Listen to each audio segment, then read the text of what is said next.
You built a monster.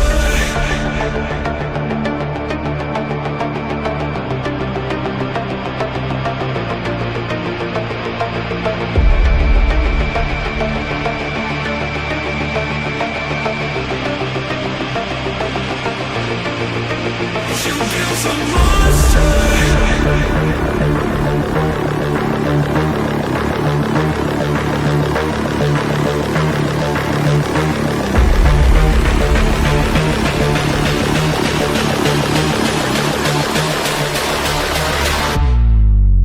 You built a monster.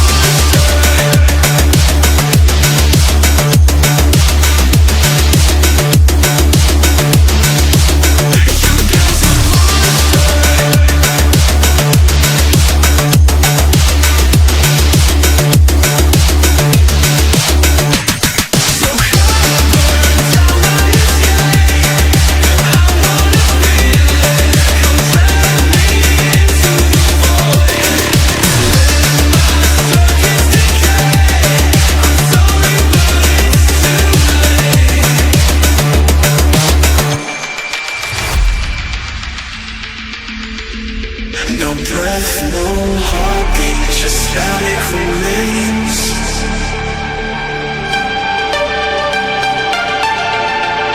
Hollow reflections, ghosts in the cold.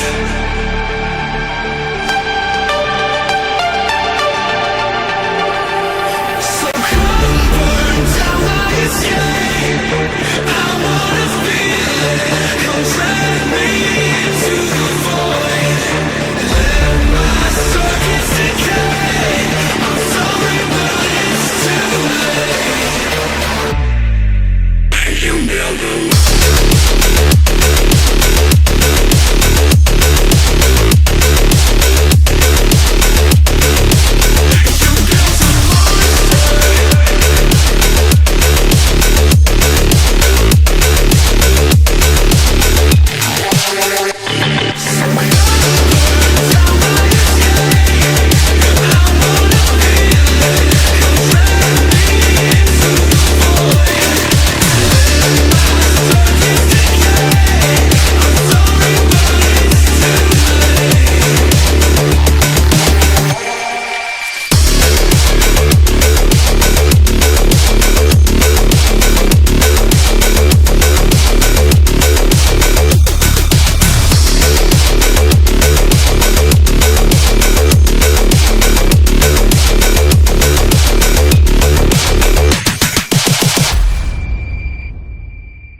Alright folks, here we go.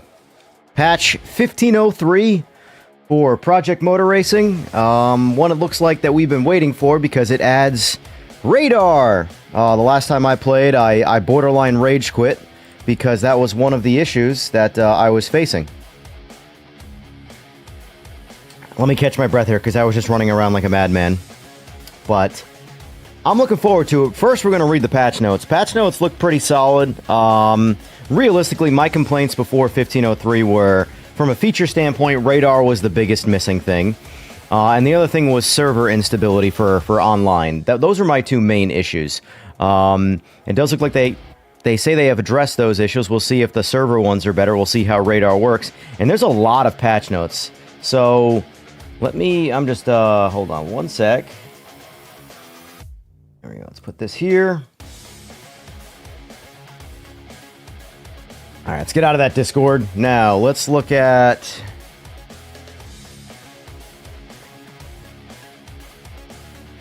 All right, here we go. Let's just read this. I got something in my eye, too, so this works. Perfect. Project Motor Racing Update 1503.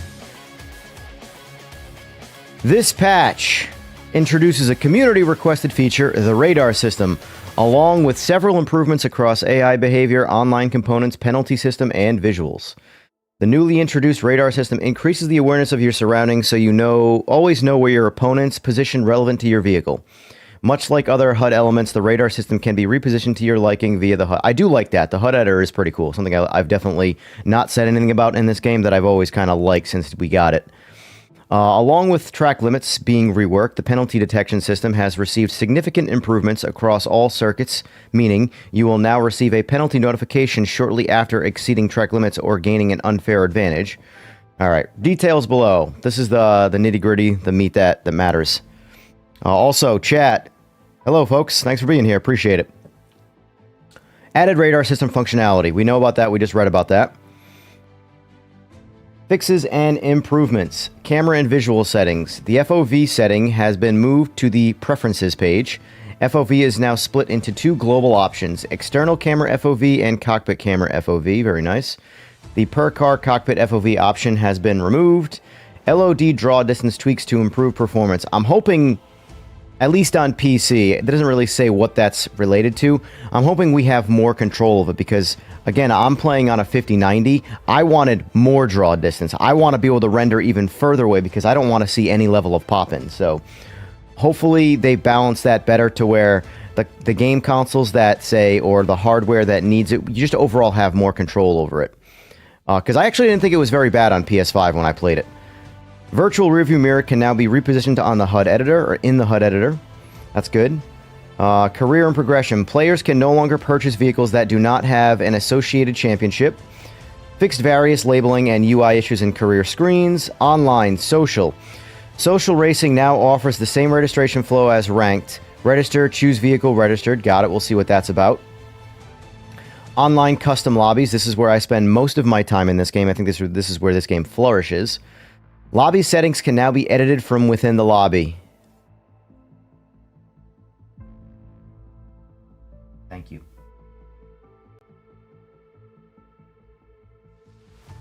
Removed ping display from the custom lobby browser. Fixed an issue where the lobby countdown would not start when the ready player became host.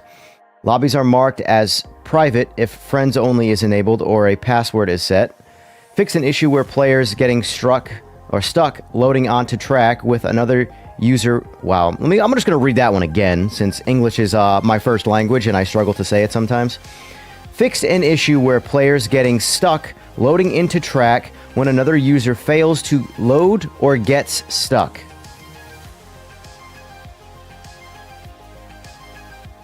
Thank you.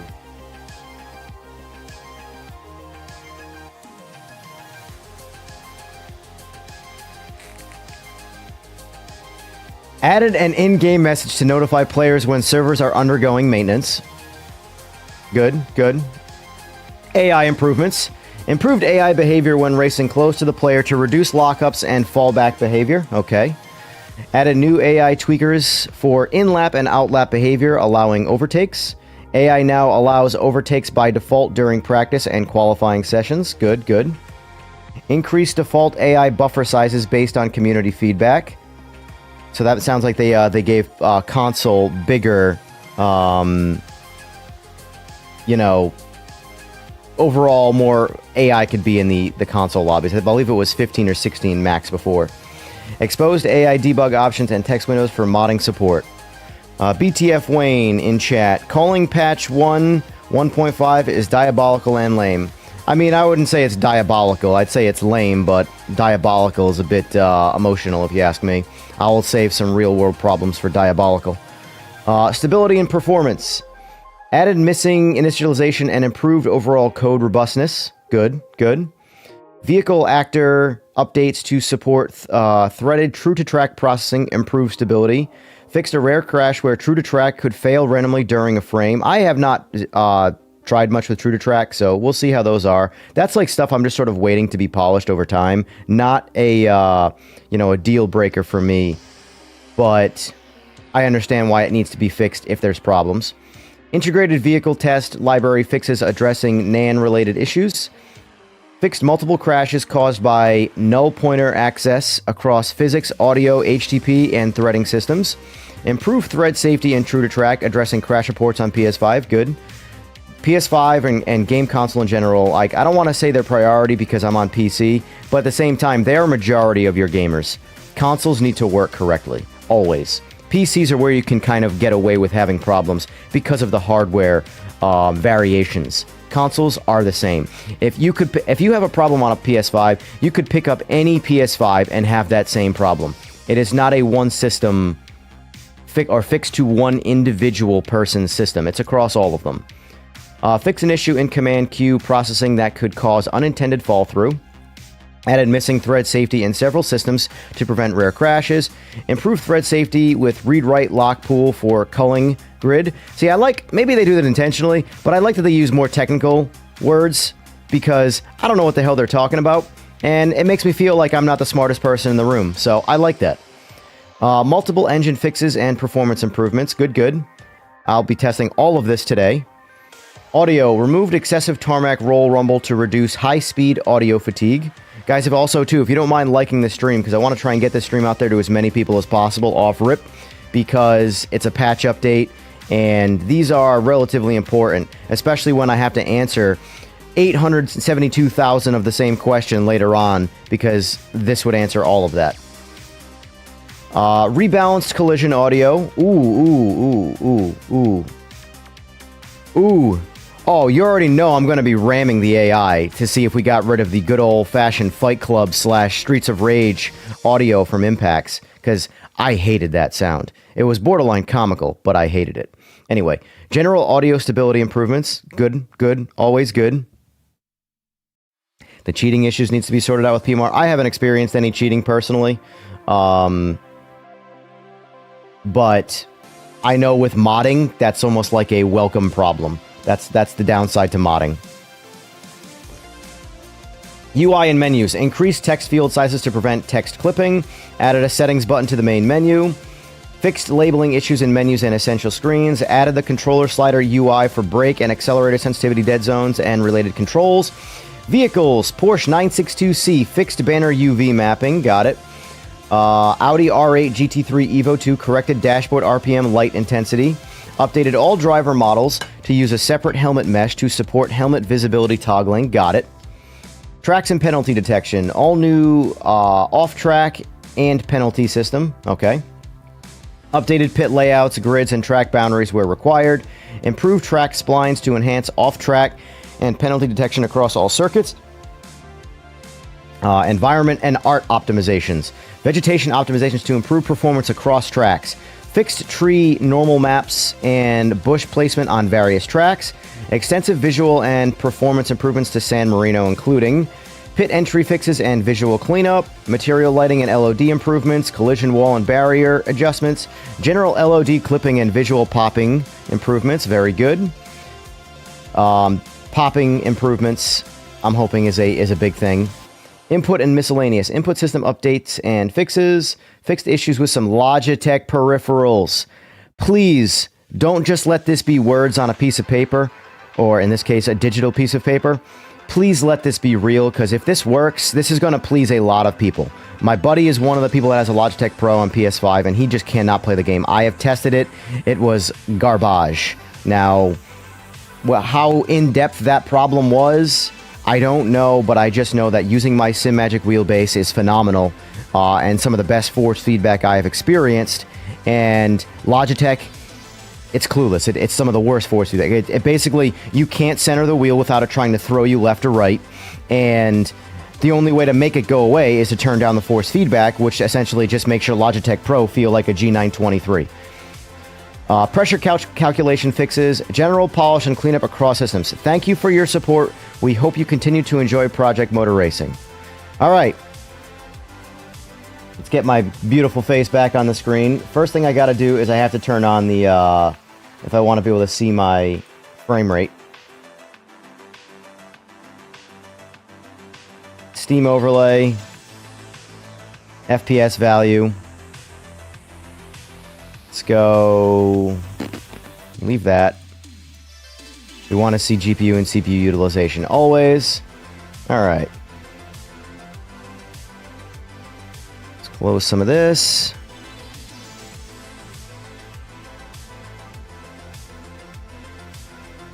Mike, I recommend giving more details than hello, well, it broke in my game. Because broken is not a description. What did it do? I haven't even booted it up yet. I'm getting there. I'm just going to read some comments and I'm going to fire it up. Alright, so Foy, welcome to the chat, sir. Smiling Speedster. Sounds good update. Hopefully all those words are good. New penalties is the best part of the patch.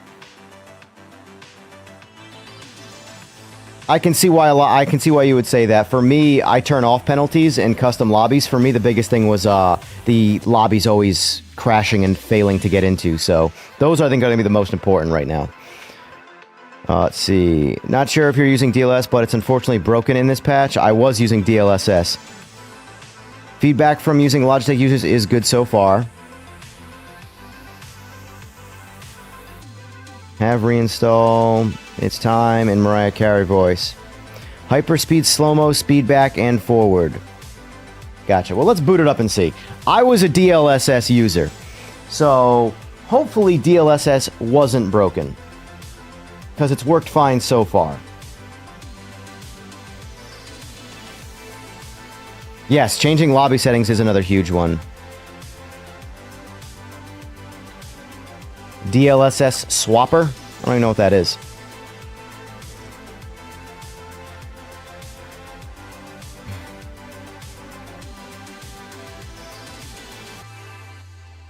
Turn this music down just a little bit so we can focus on the game a little bit more. Oh, that's way too big. I should adjust that. But so be it. Okay, so graphic settings. So these settings, some of them it's changed. So the LOD, oh, so it only goes to 125 now. Before it was 200.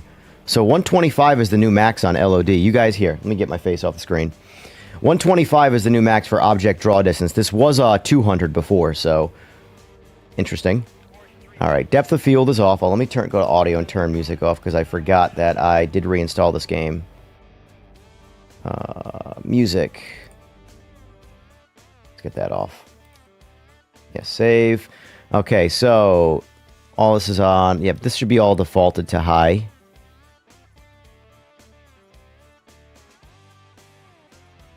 So DLSS quality is on. Do we know if it broke all NVIDIA type things? For example, DLAA, because DLAA is what I want to truly have, but they need to get the game to be more efficient, frame rate wise, for me to use DLAA.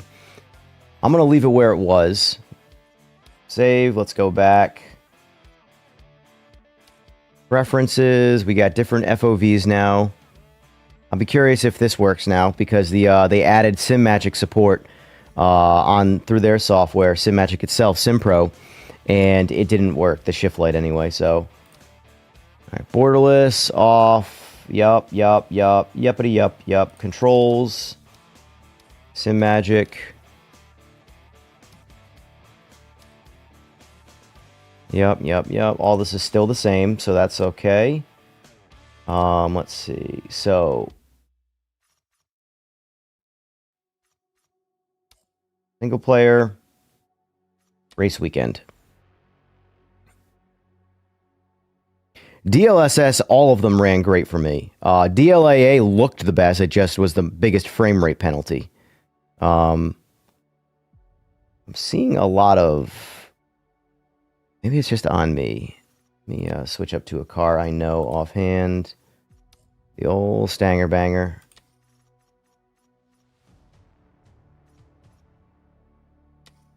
Just jump in and see what happens.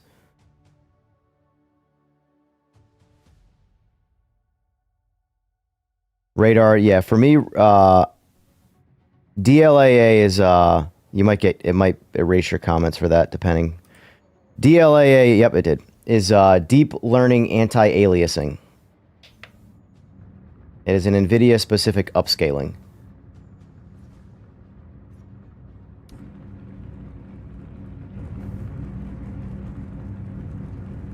Yeah, I can definitely see that the visuals are not reduced quite a bit here with DLAA or DLSS, and my frame rate is pretty.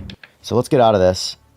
This is never a recommended option because this could crash it, but let's turn off frame gen.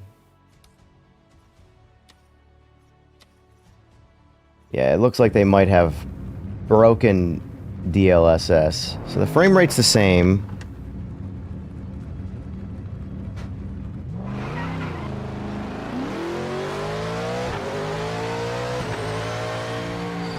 DLSS definitely looks blurrier than it did before.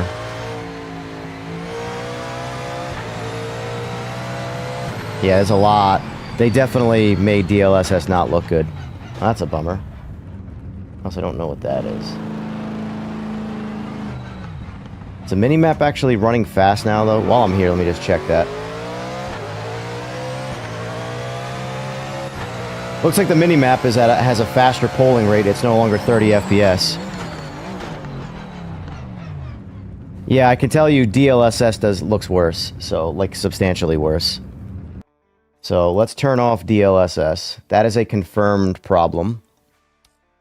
Off DLSS. Save. Now, this is probably going to look bad because there's no upscaling. Much sharper imagery.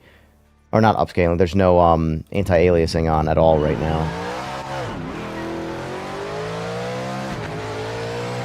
Yeah, so there's no anti-aliasing on right now, so that's why you see a lot of aliasing. So let's turn on DLAA, which I imagine is going to get us even worse frames.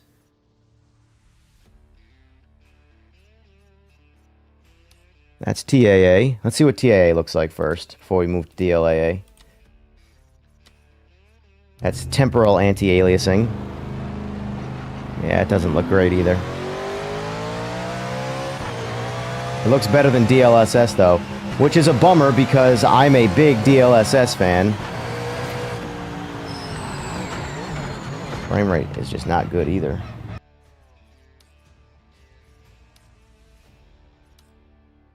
Alright, here's DLAA. If this isn't broken, this should look the best.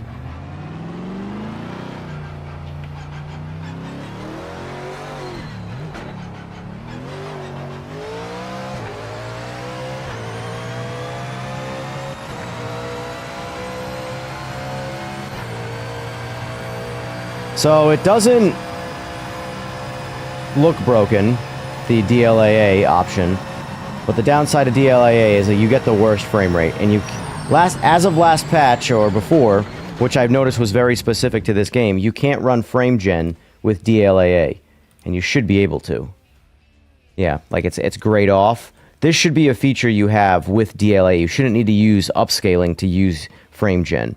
That was always a thing that sort of annoyed me before. So that's a bummer. So let's turn on VSync, even though for some people I don't recommend that. Let's give us a smooth 120.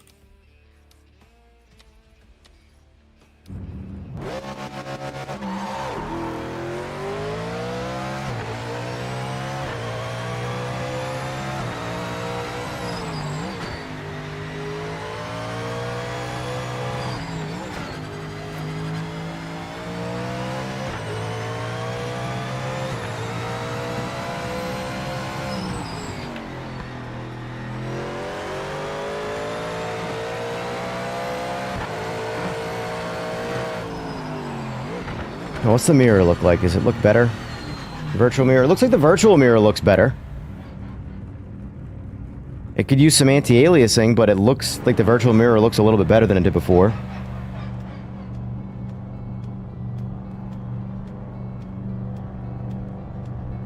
Can move the virtual mirror now? Yeah. I saw that. Not that big a deal to me. I'm so far pretty bummed about the DLSS, though. Because that looks pretty rough. Let me try the other sides of it. Let's try Ultra Performance. But, I mean, it should scale worse and worse. Yeah, that looks god-awful. Alright, so let's go... Let's try Performance. I can see it here. It looks pretty bad still. Balanced. Yeah, I don't know what they did to DLSS, man. That's a bummer. DLSS needs to be good, guys. That can't be one you sacrifice.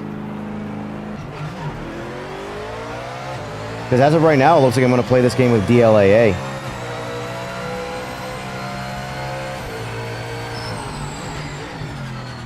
Honestly, the frame rates...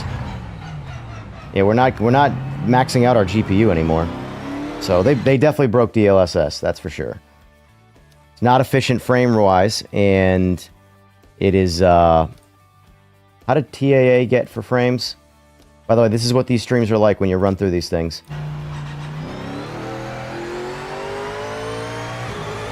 Yeah, TAA gets pretty bad frames, but it maximizes the GPU, so it's at least working in that sense. DLAA so far is what I'm going to run now, which means my... Let's see. And look at that frame rate, man. By the way, settings are maxed out, but like, look at that frame rate. Why is it so much lower now? Bro, I'm on a 5090 and a 9800X 3D. We are 100%. Oh, what the hell? That's interesting. I'm on a 5090. Come on, man. You can't be getting frames like this. You just can't be.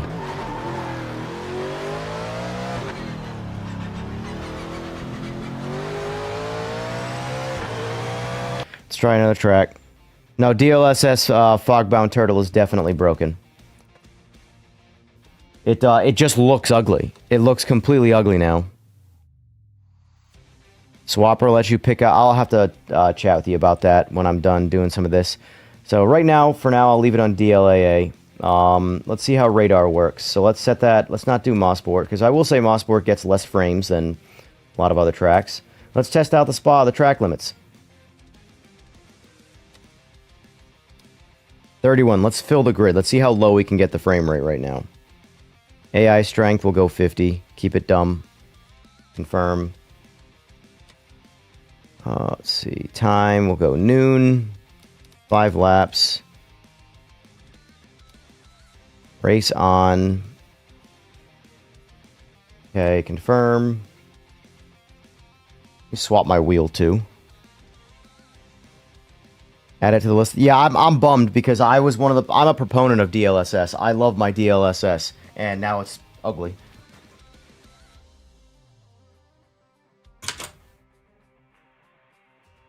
It looks like they're using like the original DLSS 1.0.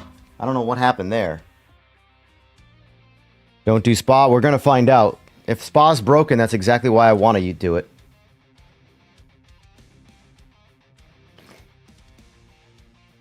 Also, guys, if you're new here, please like the stream. I'd appreciate it.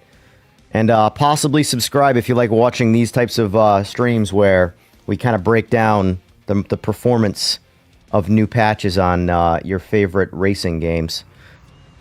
I think I'm just going to call them games from now on. Oh my god, the frame rate.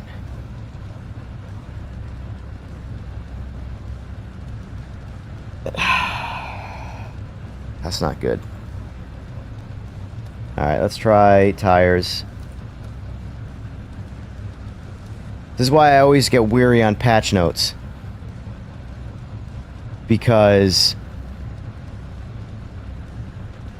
it says something and it's done the opposite.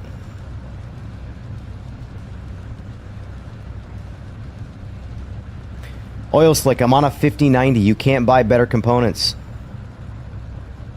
I get this max settings in LMU, I get 300 plus frames. Anyway. Focus on the lights. So cut the back straight. Oop, rolling backwards.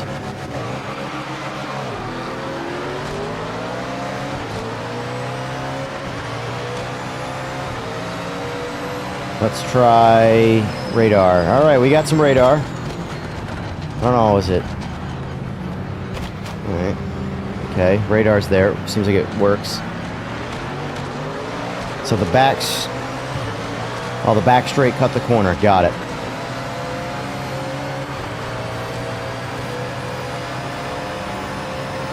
Let's just test the penalty system here. Let's try it out.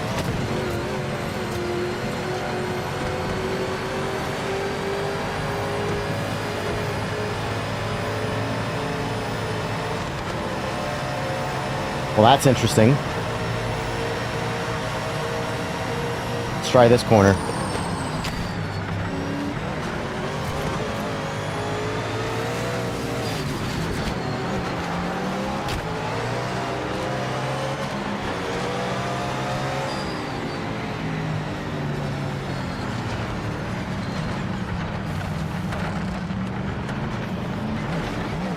Well, I got a penalty. I will say the radar is awfully twitchy.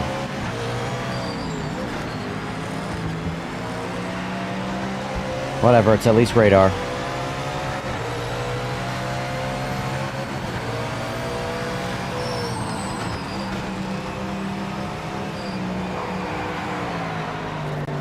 That's new.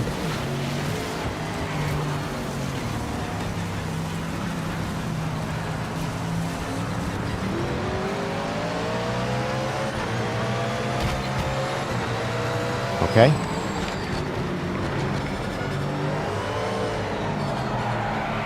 Why am I... I'm gonna restart this and actually try now. But my tires are, Been a good start. Remember to keep the nose clean. It's turn 1. No, don't slow down. You don't need to. Got it. Got it. Yeah, I was wondering why it looked... There was no mile per hour difference. It was like a countdown next to a countdown. Jesus. Just go. Just go. Just get away from me. All I want for Christmas is a good frame rate, man.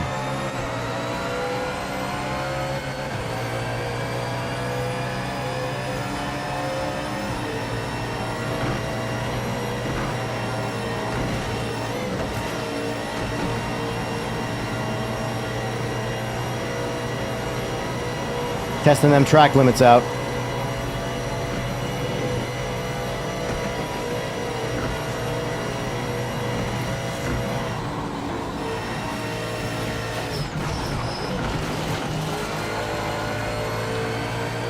Just call me Bo Hazard there. Or Bo Duke, sorry, Bo Hazard. We got the Streets of Rage sound.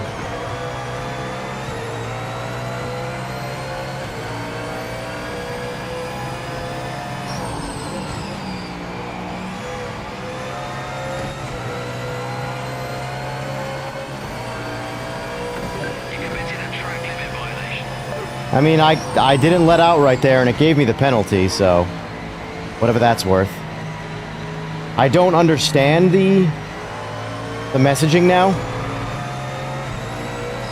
It looks like you just gotta slow down. There's no mile per hour change. Because that worked like it was supposed to as far as me not serving the penalty.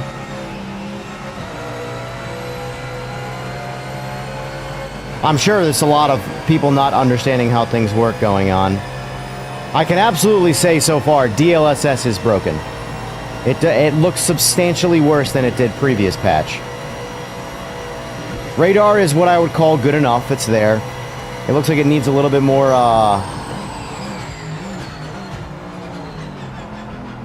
That's interesting. I barely kissed the track limits there, and it gave me that, so...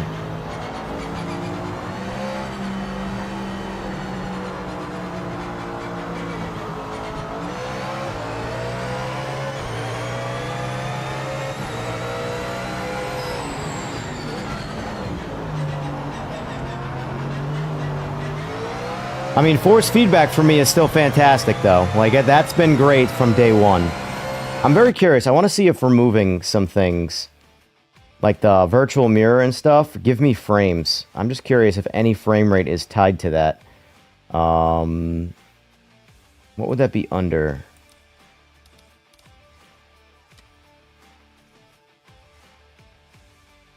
I must have to... I guess I have to change that out of the menu? I thought I could do that in here before. Am I wrong on that? Couldn't I change that before?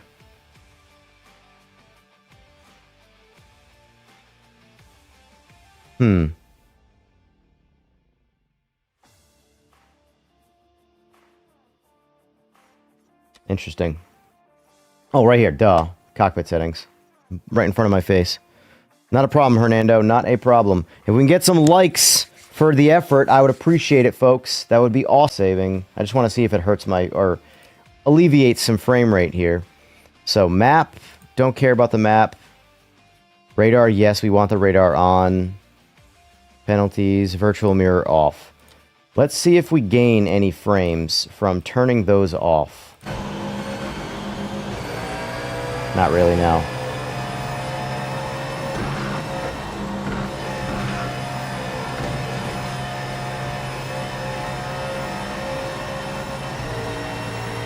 Man, this is...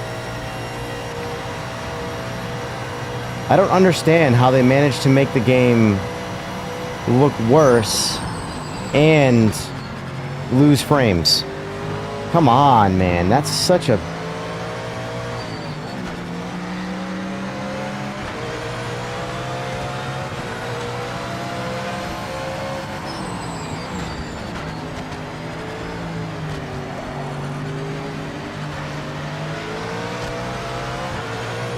I noticed the car has got some snap oversteer now.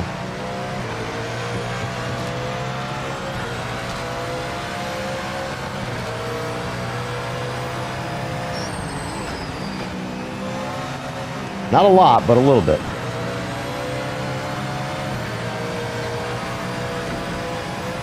Yep, there's some track limits right there. See how it handles that. Okay, alright. I wanted a feature to turn that off.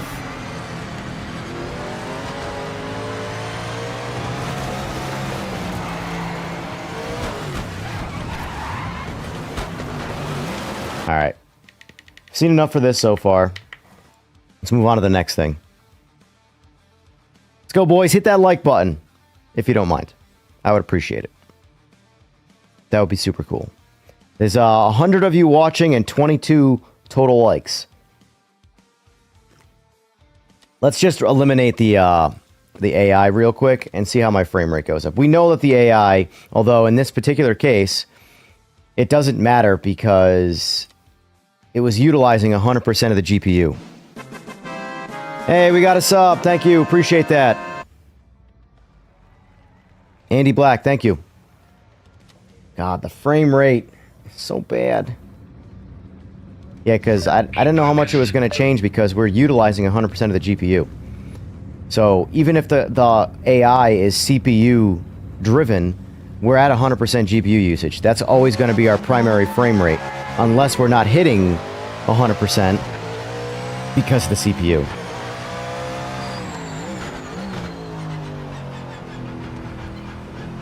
Also, I'm going to turn it off in this because it's ugly. I just had it on to compare before.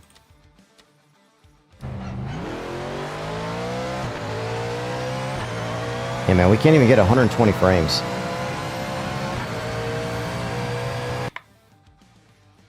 Well, let's see. Because before I had to use frame gen to get a decent frame rate. So now, DLSS quality. Just go frame gen 4x. This will smooth things out, but unfortunately now, that looks so bad. Man, that's a bummer. That is a bummer.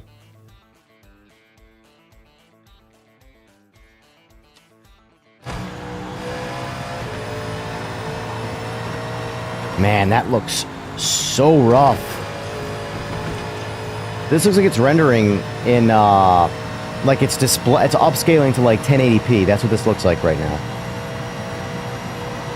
You can see, oh, it fixed itself there. Only when I pause it though. But like, look at the hood of the car to where the road meshes. You can see the jagged lines like it's got no aliasing.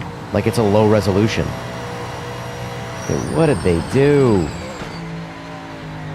It's okay, patch 1504 will fix it, right? It's smooth again. Because I'm running frame gen. I don't know what that was.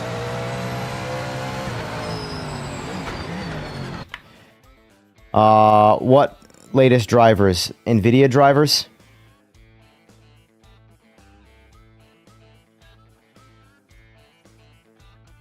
Unless NVIDIA released a specific driver for,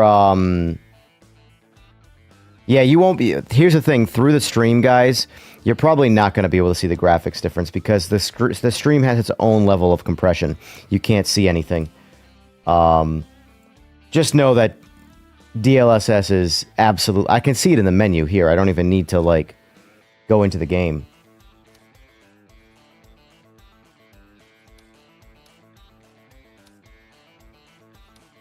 DLAA looks okay, but I still think that was a step backwards too. That looks a lot better. That's way clearer. But thing is, am I going to have to restart my computer if I install new drivers? Actually, no. I would have to shut the stream down. So that's probably out right now. Let me just check and see if it's there. Hold on.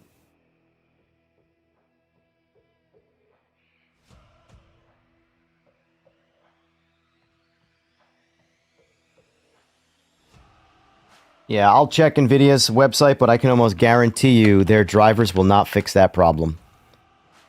Can almost guarantee it. Unless the driver says Project Motor Racing on it, I guarantee you it has no effect in the game.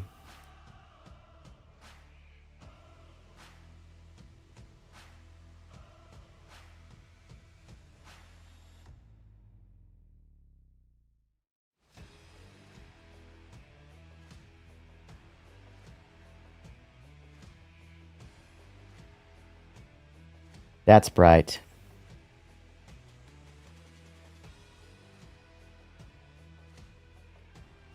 Just read it for you. This is the latest driver that I don't have installed, but it is what it is. Enshrouded game stability issues on RTX 50 series GPUs, Assassin's Creed Valhalla, Dying Light. Display color seemed faded. Using RTX HDR on... Yeah, none of this stuff is going to fix anything in the game. But I'll download it anyway. I just can't install it till I close the stream because I am streaming with my GPU. So, unfortunately, in that sense, yeah. I've never actually used DLSS Swapper. And it's kind of nonsense that I have to if I'm being completely serious. But let's jump back in the game. Arctic, are you trying it right now by chance? Because if so, let me know how it is.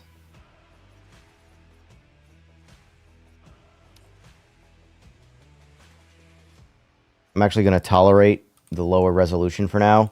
I am such a snob when it comes to frame rate. I am absolutely going to tolerate the blurriness for now. For the sake of... I can already tell you, though, this graphic penalty here... I will need to wait till it's fixed for me to play this game. That alone will stop me from playing it. Because the blurriness will hurt my eyes, it'll give me a headache, and the low frame rate will just piss me off. So...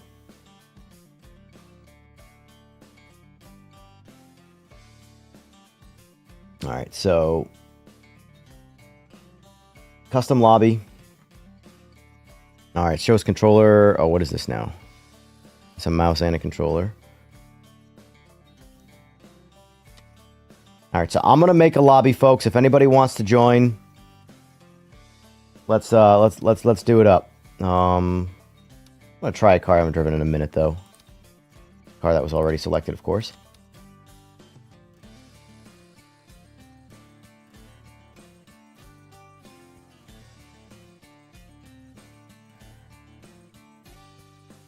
Well, Daytona is a popular one. Everybody likes some Daytona, so... Alright, on 5 laps. Keep it short.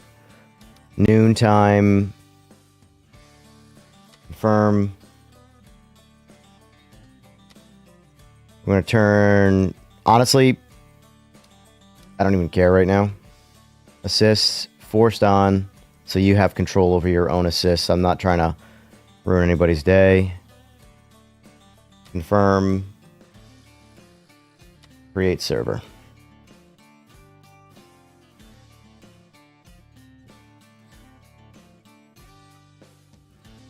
Yeah, but Harry, us console peasants at 60 FPS. How much did your PS5 cost?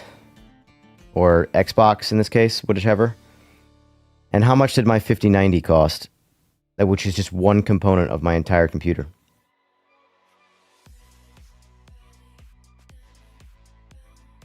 If my visuals look worse than... Right, I'm telling you this right now. The way I'm running it right now, my visuals look worse than PS5. I've played the game on PS5. DLSS is deep learning super sampling. It is upscaling. It will render at a lower resolution and upscale it to a higher resolution. DLSS quality normally renders your game at 1440p and then upscales it to 4K. That's like the default across the board. That's what that setting does. And it looks now like it's being rendered at like 480p or 720p and being upscaled to 1080p. It looks bad.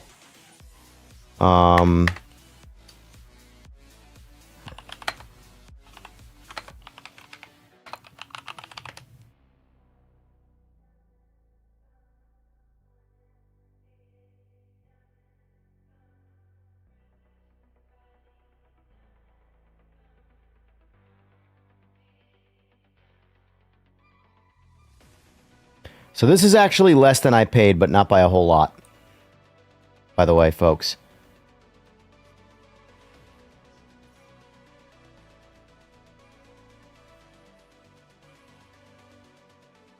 Right there. That's how much my specific 5090 cost. Now, when I bought mine, it was $29.99.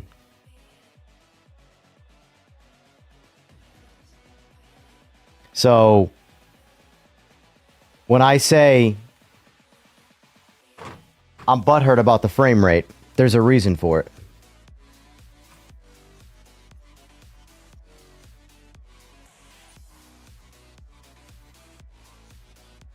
I have equivalent to or less than visuals of PS5 now. With the frame rate, I get maybe 30 frames more. And standard PS5 versus a 5090, the 5090 has over 10 times the performance. Or 10 times the raw compute performance, I mean. So essentially, if I have the exact same rendered image, I should be getting 600 frames. That would be your 60 frames times 10.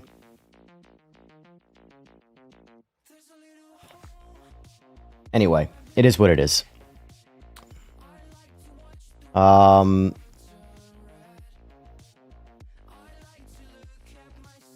Edit settings. That's a good feature.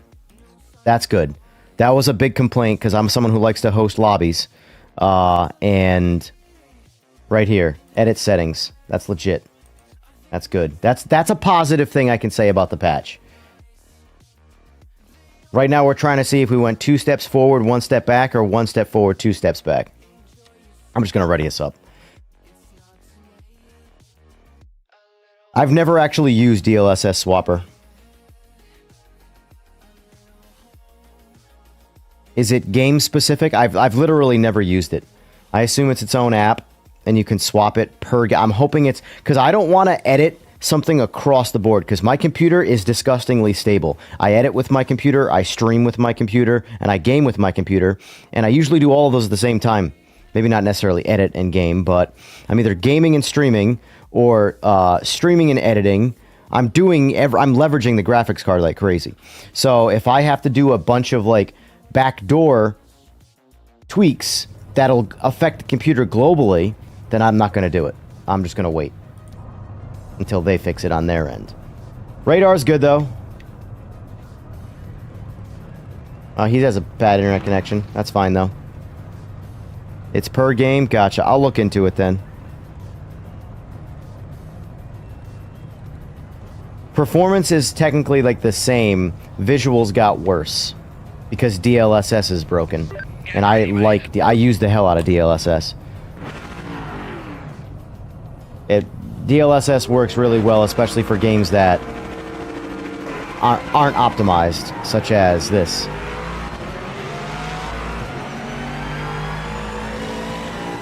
I turned my virtual mirror off to see if it oh god, it's so blurry, guys. It is so blurry. Oh god, stay on the grass, or off the grass, I mean.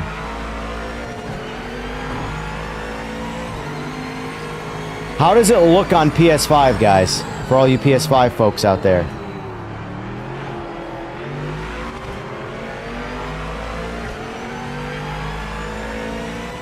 Yes, we have radar now, which is good.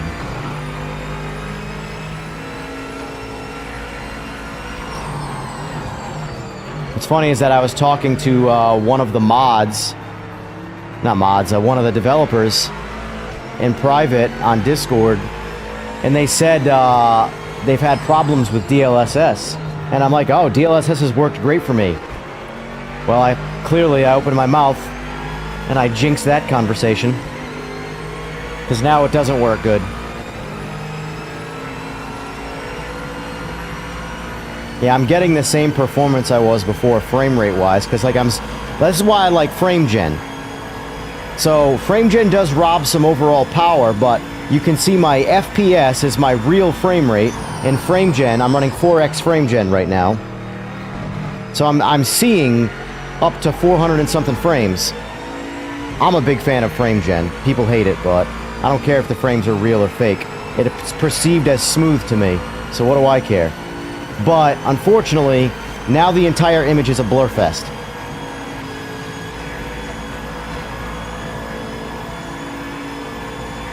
Oh! Looking at chat. Is it me or is this car faster? The fact that I'm on the limiter in 6th gear in Daytona now. Is that new? I don't ever recall running out of RPM in 6th and Daytona with the Mustang. Oh wait, never mind. It's because I'm not in the Mustang. We're in the Vanquish, or the Vantage, whichever it is. Oh, he binned it.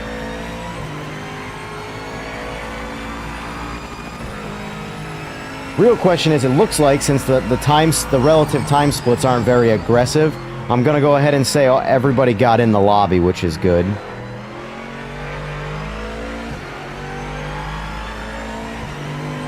Now, my question is, will they ever release like a hotfix driver? You know? Or like, are we gonna have to wait till after the holidays to get DLSS working again? You know? Because I don't see them releasing one next week during the holidays. They gotta have a vacation, you know? So, the question is, will we get like a hotfix driver, or hotfix patch, I mean, to fix the DLSS, or are we gonna struggle with this for a while now? Oh, missed that entirely. Let's get back in the race. Yeah, I was wondering why this car felt entirely different, force feedback-wise and everything. It's because it's a different car. It's not the Mustang.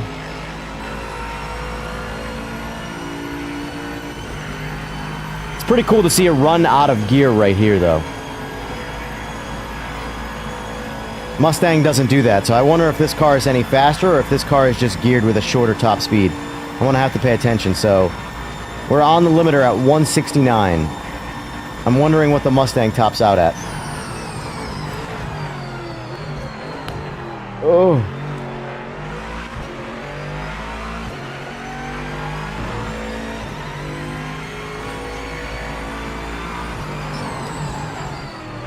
If you're new to the stream, guys, don't be shy. Like it if you don't mind, and maybe even subscribe if you like my big, beautiful face. Or even if you want to punch me in the face, that's a good reason to subscribe too. Either way, if I give you fantasies of my face, you should subscribe.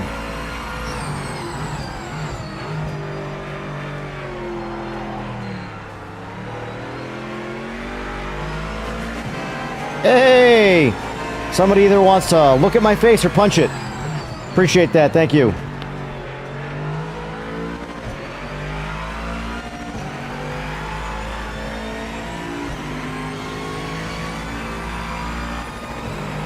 So far, it's stable.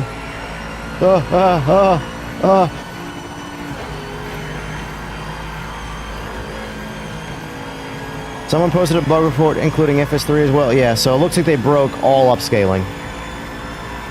Because this looks god-awful. I'm like, I know you guys can't see it, and I know I keep saying it, but trust me when I say it's not right. So far, that's the only... Thank you for the subscribe words. Yeah, let me do that quick. Let's see what we're at. Giovanni Brambila, thanks for the sub, appreciate it. Thanks for the sub again. Who we got now? Y'all are too kind. Apparently my face is appealing to some people. Captain Coho, thank you. Thank you, thank you. Car in second isn't catching. Maintain your pace. Keep leading. God, this car's got some force feedback to it, let me tell you. So I'm running all 18 Newton meters right now, by the way. Now, obviously, it's a range, so it's not throwing 18 newton meters the whole time. But, like, there's a reason when I say, when we're talking about the Logitech wheels, and I think the G923 is actually included in the bugged Logitech problems, because when I use it now, maxed out at 2.3 newton meters, I can't tell if it's right or not, because it's 2.3, and I'm used to the 18 range. So when you limit yourself to 1/9 of the power, or the force feedback, you know, it's hard to judge it. Because that's my second wheel, is my G923 on my other collapsible rig. I actually just got a set of RS pedals in a box sitting over here. I have a G923 and RS pedals because, God, those pedals that come with the G923 are awful. Let's see.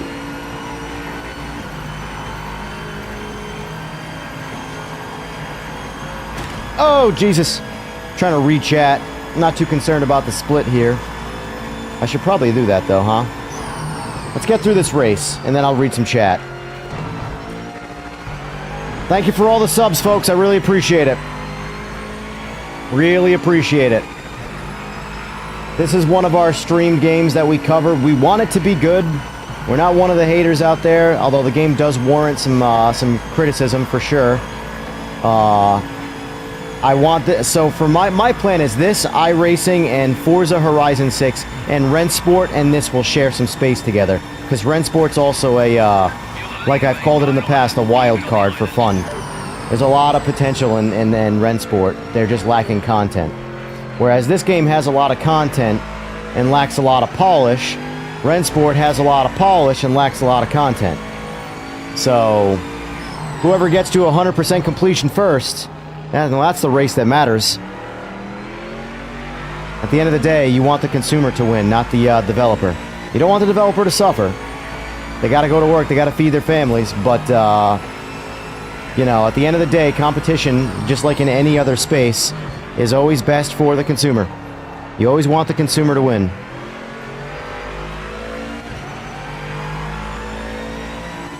And believe it or not, in business, when you are the company that makes the consumer win, it actually works out for you too.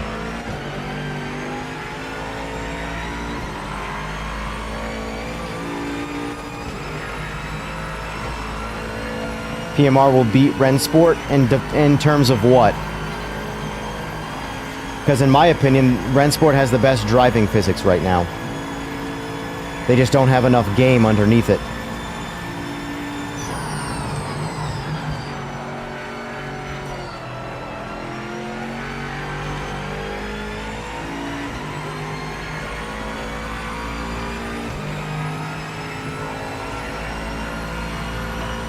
I don't want the devs to lose, but at the end of the day, publisher, developer, all these guys, the person you want, if you focus on pleasing, first of all, starting with the employee, if you focus on pleasing, I'm just going to defer everybody back to the, what's Baldur's Gate 3 when they won Game of the Year. If the company internally pleases their employee, that is the start to a successful product.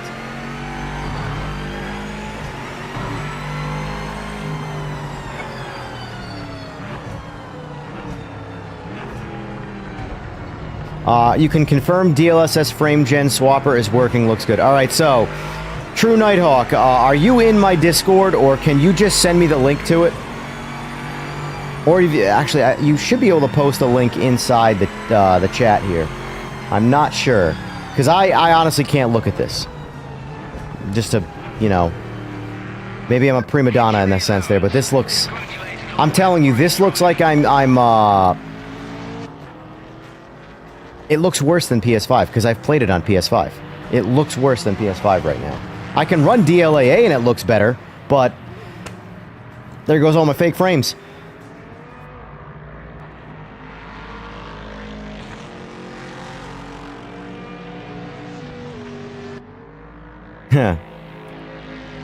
If Vaseline had jagged edges, then yes, it looks like Vaseline. Yeah, it looks bad. It just looks like it's the upscaled image looks like it looks like I've halved the resolution across the board. So I'm running DLSS quality, which should be 1440p, and rendered at 1440p, upscaled to 4K.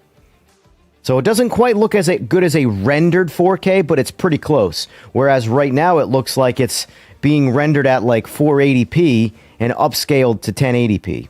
Something along those lines. Yes, I can change track. This is big feature, guys. A big positive, since I'm talking negatively at the moment. Big positive. Edit settings. Look at it. Would you just look at it? All right, let's really test these guys out here.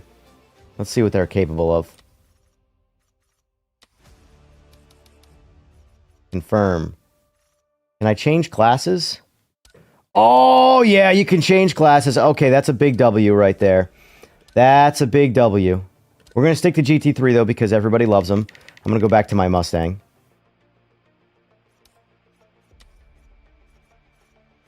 I have to compare a patch. So, for me, it doesn't make any sense to change cars and then compare the patch, because the driving physics are all slightly different. So, Bilston, good to see someone on computer still in existence.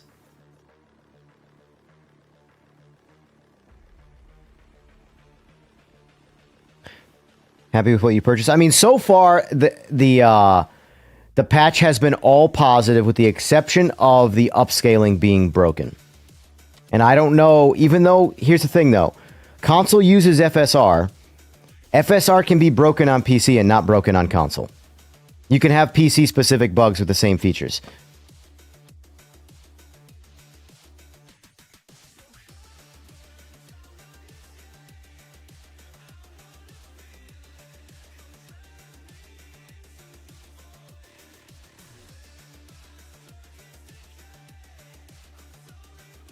So out of curiosity, how are the mods handling?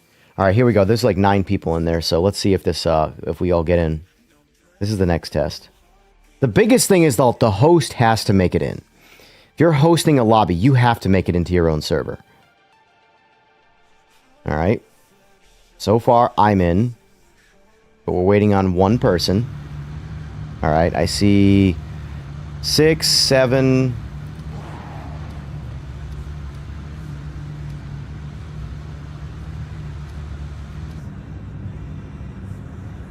4. So there's 8 here that were in the lobby. Let's see if 8 people are actually here.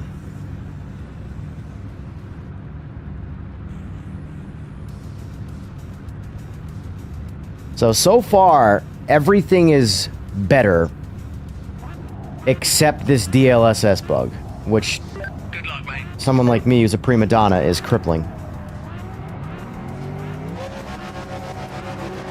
Let's see how this goes.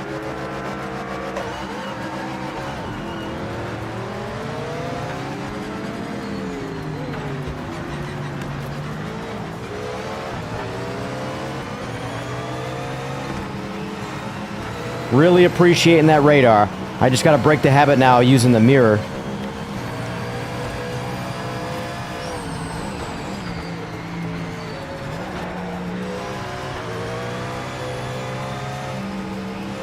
I like how the mirror, I mean not the mirror, the radar starts to appear when they get like within a certain proximity. They're not like on top of you, but they're getting close, so the radar pops up. I don't know what the proximity is on a lot of other games, but so far the radar has popped up twice, like lightly, and they haven't been inside it yet, which I like that. That means I don't gotta look in the rearview mirror like I do all the time, like that, to see where they are. So it looks like one person didn't make it into this lobby. The person that's supposedly in first place right now, they're not in the lobby.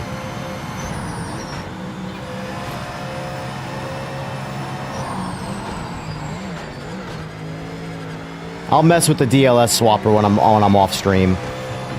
I don't want to. I don't like, because the problem is again, I'm not doing 2 computers. I'm not doing a streaming computer and a gaming computer. So for me, I don't like to install things while I'm live, just because the stream going down is the worst possible scenario. Maybe one day in the future I will change that over. Which, by the way, too, as far as frame rate is concerned, let's be fair, I am losing about 15 to 20% of my frame rate because I'm streaming.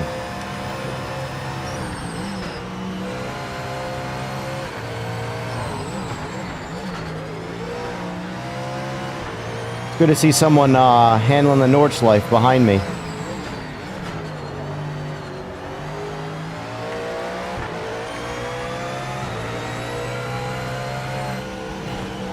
I gotta turn off the steering wheel again. I forgot I have it back on because I reinstalled the game.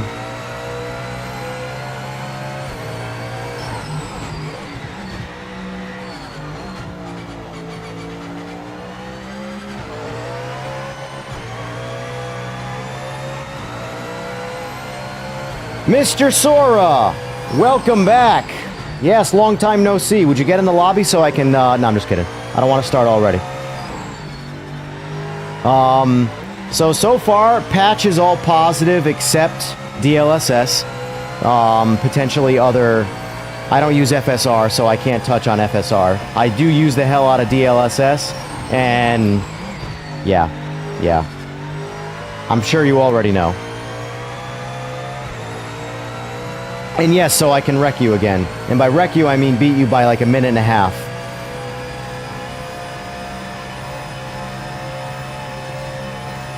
Yeah, NVIDIA, guys, I know you want to latch to the NVIDIA drivers, but you have to understand, the NVIDIA drivers don't say anything about this game. So, there is a tiny little chance that the NVIDIA drivers will fix this DLSS problem. Bottom line is, I am on the 591-44 driver, whatever the last studio driver was.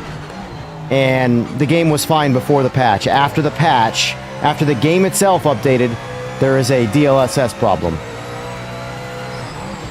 That is typically a game level bug, not a driver level bug.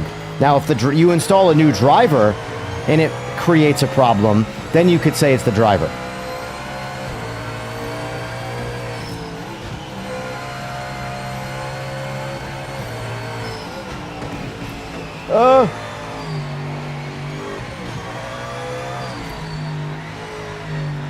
I gotta turn the damn hands off, man. For now, we're just gonna go back to this.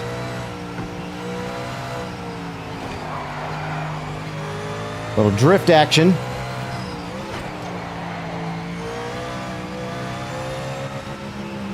If that was iRacing, I'd be dead by now.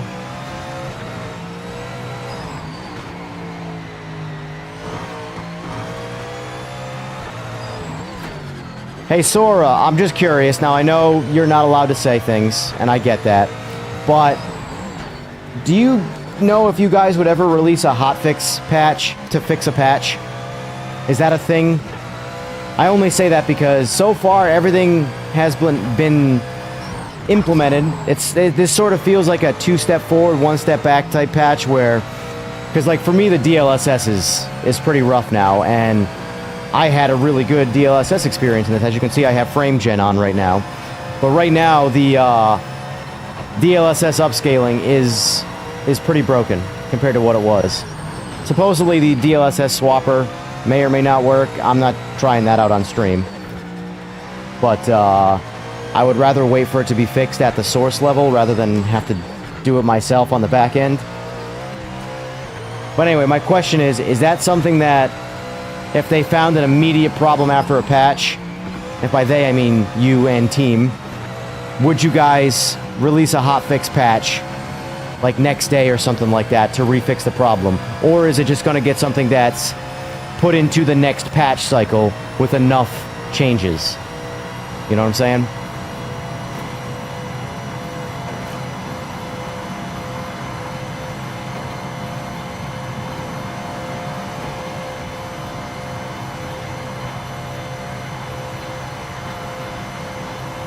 See, this is what I was saying last night, too. It's poking a little fun about the player base.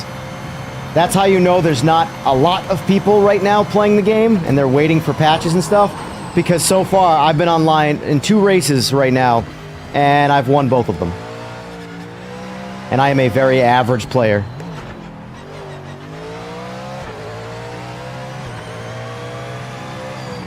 All right. There we go. 6:51. That's a decent time for me.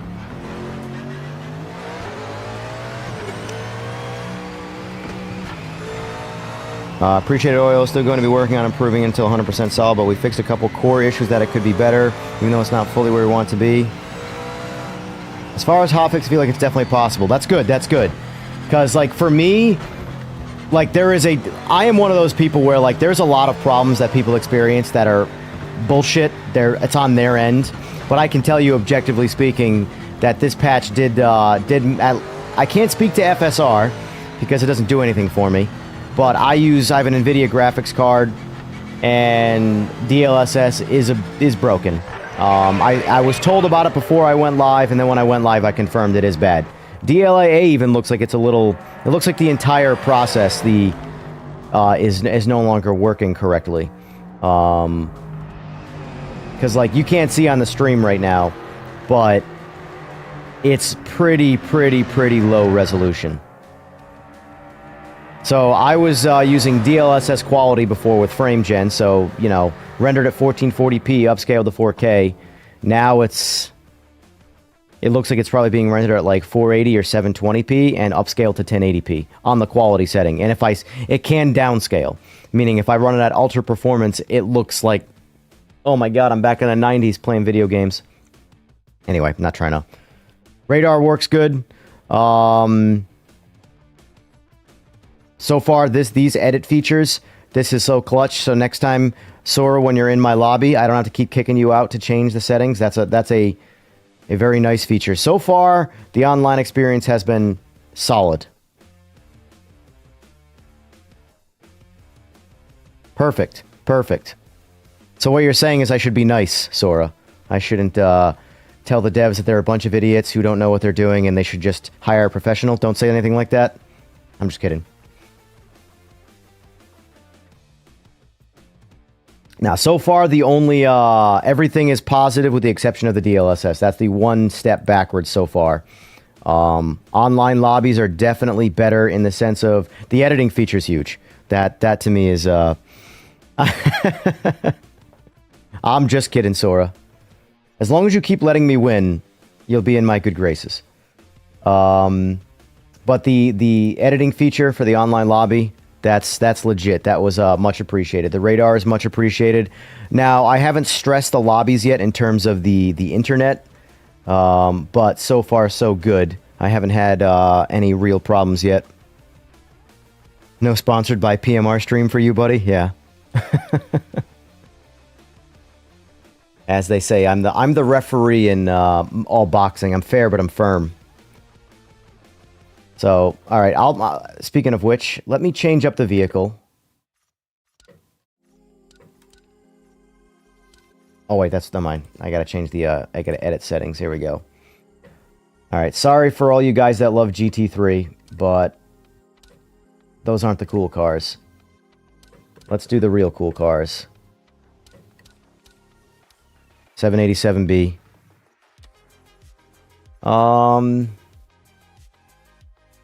Let's do one lap on the Nordschleife with the 787B. Let's really stress some people out right now. Oh, that's right. I can add a... you know what? See, Jack, now you're using your brain. Adding a class. Although I've never done it in this. I think, would I have to start an all-new lobby to make it multi-class? Or no, hold on. Edit settings. Where is it? Lobby settings, maybe. Yep, lobby settings. One lap, heavily rubbered. Not that. It might be over here. Hold on, confirm. Here we go. Nope, not that. Allowed class, group C. Here we go. Got it. See? Guys, I know what I'm doing. I don't know why you try and tell me what to do. I'm the best at this. Come on. All right, so we'll do GT3, and I'll throw some GT1 in there as well. Let's really, you know what? Let's stress it all. Let's throw some NGT in there. Let's just make this, you know, if we're going to stress the servers, we're going to stress the servers. So let's do this. All right, so one lap Nordschleife, 4 different classes. Get in the lobby. I have, I think, 32 people available. Oh, this is so convenient! Alright, hot summer day. That's fine. That's fine. So max players is grayed out. Don't know what max players would be. But either way. Alright, we got one guy in GT3. So we need some more GT3 guys, or else it's 4 Group Cs and a 1 GT3.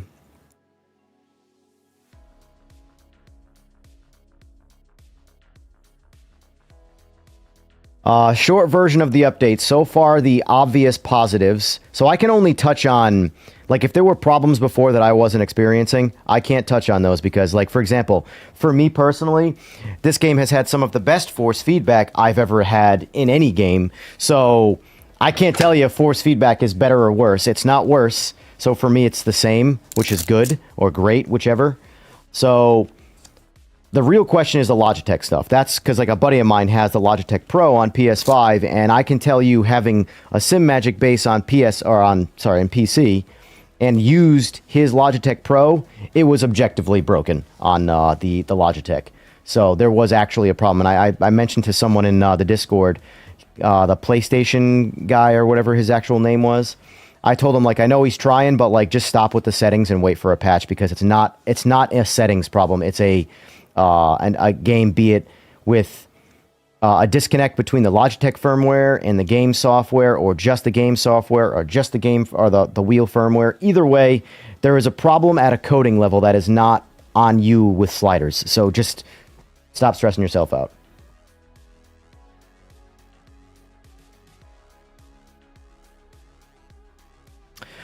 So far, let's see, the patch is all positive except DLSS. I know I'm repeating myself for some people, but I'm just answering questions for the people stopping by. If you're on computer, I can't speak to console, because console uses FSR, and even if FSR was broken on PC, it doesn't mean it would be on console. They are completely separate. I know on PC, though, DLSS is problematic right now. It looks like it's not being... the resolutions are nowhere near what they're supposed to be rendered at. All right, so we got 1, 2, 3, 4, 5, 6, 7, 8. So far, the radar is a welcome addition. That works. The biggest thing for me, more so than radar, is the ability to edit your lobbies while you're in the lobby, so you don't have to keep shutting it down. All right, I'll ready up now. So we got 1 NGT, 3 GT3s. No, sorry, 2 GT3s, 2 GT1s, and 3 Group Cs. Oh, I actually have that off right now, the virtual mirror, because I wanted to see if it affected the frame rate, which it did not, and I haven't put it back on yet. But virtual mirror is movable now. Take my wheel away? Why would I want to do that?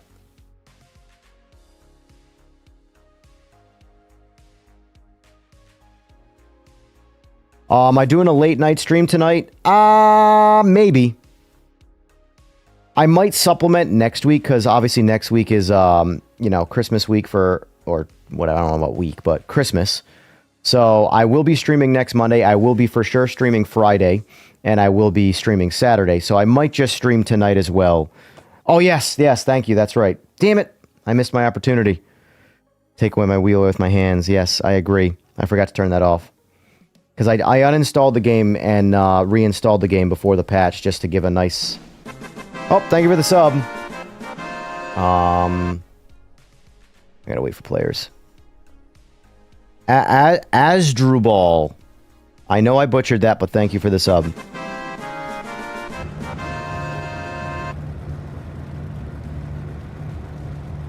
Clips just subscribed. Thank you, guys. I appreciate that. You're all awesome. And if anybody else wants to subscribe to my big, beautiful face, you are more than welcome to. All right, cockpit setup. What is it again? HUD layout? No, seat position. That's right, seat position. Oh, hurry up! Oh my God.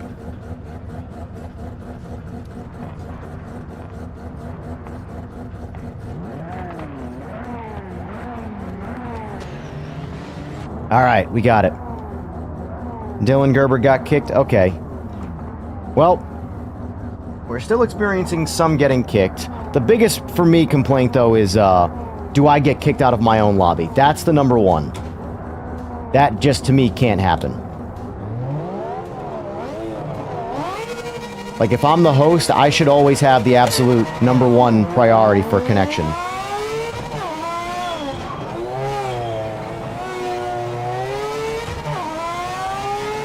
So far, on my end, lobbies seem more stable than the last patch, so that's good. I have the feeling these servers are not going to be like a one patch and a permafix and everything's perfect. I feel like it's going to be slowly getting better over the course of multiple patches. But the number one, like I said, is the host can't get disconnected, in my opinion. I know can't is a strong word, but if there's going to be someone that needs to stay connected, is the host of the lobby, you know? But so far, I haven't personally been disconnected. This is my third host. And I would say with the previous patch, it was a solid 50% of the time, me as the host, I would not make it into my own lobby.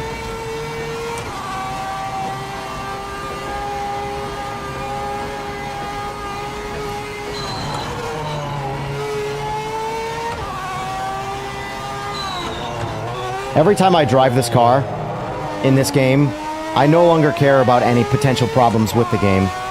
It's just done so well. It really is like a brain reset. So it looks like... Looking at... Alright, let's make this interesting. I just want to throw in... Wow, we are. By the way, all of that was by design. Every once in a while, I like to throw in a perfectly scripted crash to get right back on the road. That was actually a shortcut.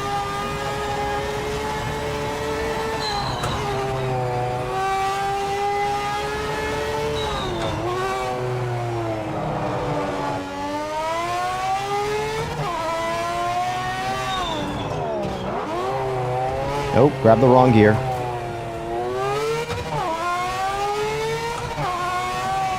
Yeah, I mean, ACC is in my opinion, is sort of like the poster child of polish. I mean, it's a 7-year-old game, so it's had 7 years of polish on it.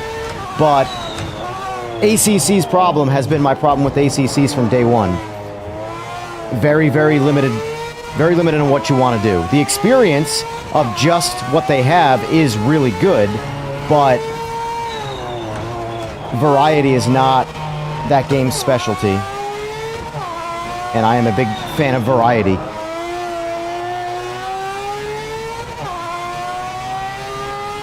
Like me personally, if this game didn't release with Hypercar or GT3s, it would not have affected my purchase. It could have released with just the 7... This could be 787B Simulator. It could be called that. And I'd have bought it. But I'm a special breed.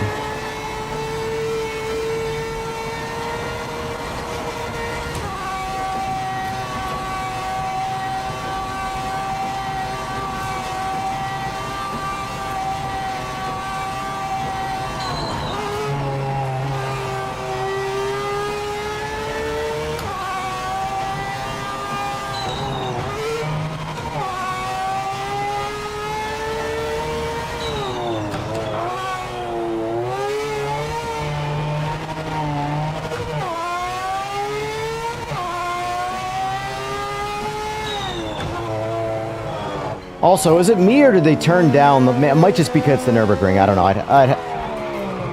Oh, okay. Spun out. Luckily, I got a little bit of time. But is it me or is the grass turned down? I'd have to drive on another track to see. Thank you for the sub. Appreciate it. What'd we get? Peter Cuts. Thank you, sir. Up. All right, we're good. I wish Group C was more popular with people, because this is just all I would do. I would host lobbies every night with Group C. And everybody would be in line to get into my lobbies, and the world would be a better place.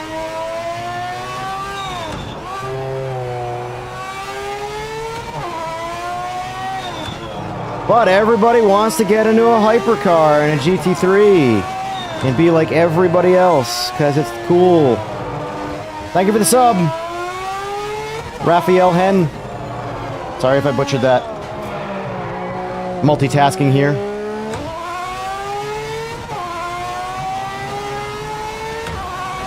H pattern 787B, monitoring chat, trying to not die, and somehow still winning the race.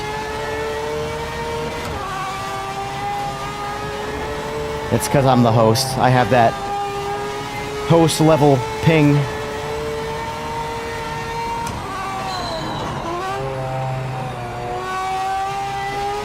Yeah, I mean, so far, I would say, spun out again. Looks like I got 25 seconds to get going straight again, though, so we're good. So the only, so far, like I've said many times, the only step backwards with this patch has been the upscaling. Everything else is a positive. So if you don't deal with DLSS, you probably won't experience what I'm experiencing.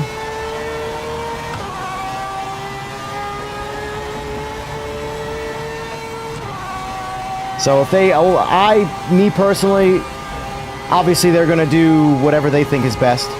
I would personally request a potential like hotfix just for the DLSS, just to fix that issue quick. Like a 1503.1 maybe or something like that. You know, just because it is, I know there's a lot of people with NVIDIA that use DLSS, and it is a jarring regression in terms of the visual. And DLSS worked really well prior to this. But radar, lobby editing, those are the big ones for me personally. I'm sure there's plenty of other changes that I would have to specifically go look for, but me personally, my own personal experience, radar and lobby stability were the biggest things for me. And the ability to now edit the lobbies is right up there with quality features.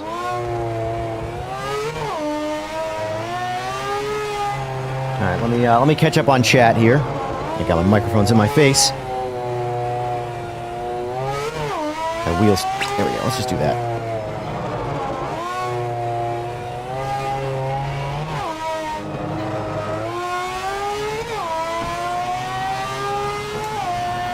Make sure I see all Sora's comments here, because respectfully to everybody else in chat, Sora's comments are technically the most important, at least for the game. It's possibly that you get kicked out of your own lobby, but it's only really there as protection against getting stuck in the loading screen. I mean, I would rather get kicked out than get stuck in the loading screen, because I definitely experienced, I would say, every time I was the host, I would get stuck in the loading screen and had to like hard reset the game. You know, alt tab out, force close it, and then turn the game back on again.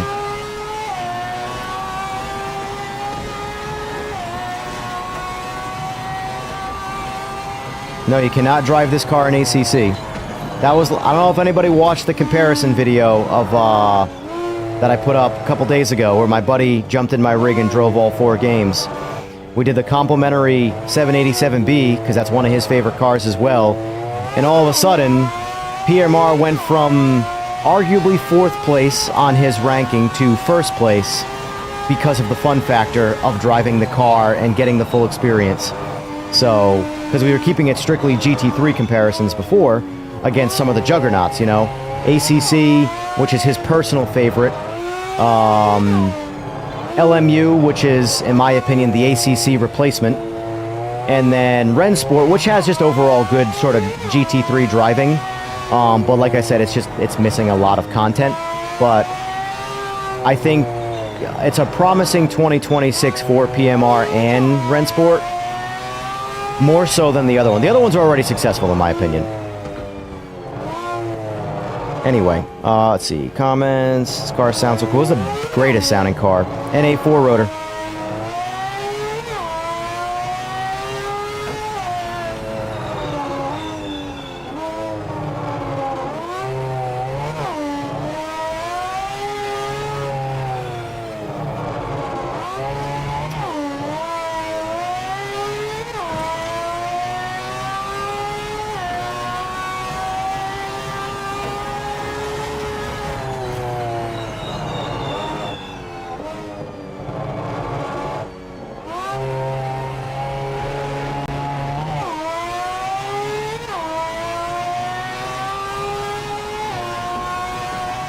see.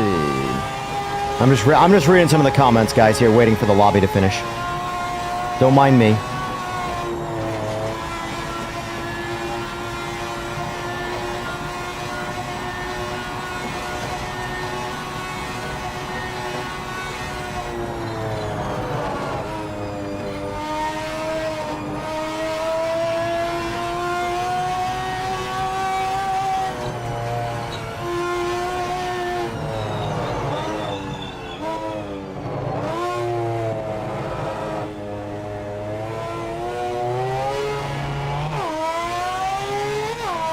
I don't do sim racing for fun, Smiling Speedster says.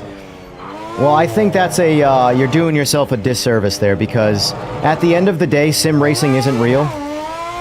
You will not get good at any video game of choice and become Max Verstappen. You have to be born with that natural talent, and sim racing just helps you get to the gateway of potentially being a real race car driver. So my recommendation is you focus on having fun whichever way possible in sim racing. That's my only goal. For example, I absolutely despise ranked iRacing and ranked LMU. There is zero fun for me to be had there. So I don't do it. Anyway. Fun should be priority number one for everybody. At the end of the day, these are all video games. You can call it simulation, you can call it breaking the fourth wall, you can call it whatever you want. At the end of the day, it's pixels on a screen. It's there to have fun. So if you're not having fun, you should just not play whatever it is that you're playing. Unless you're being paid a fair amount of money and it is now your job, fun should be the goal. Wetmog, did you notice that if they fixed the light bleeding into the car she was showing up before? So, Bruno helped me out a little bit Bruno helped me out, and we fixed a little bit of it by deleting the shaders folder and letting the game reinstall shaders. It still bled through a little bit. This is 1502 patch. I haven't looked in 1503 yet. The glaring issues was a shader bug that seemed to work itself out by deleting the folder. But there was still a little bit of bleed after the fact, but far less jarring of an experience. It could be tolerated, is what I would say. Are guys... Sorry, let me ask.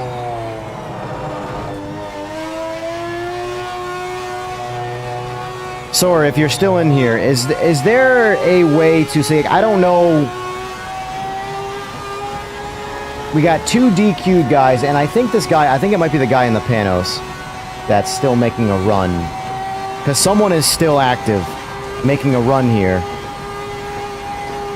which is keeping us going. I wasn't required to enlist in the military due to my extensive battle experience in Call of Duty. That you have that EPTSD.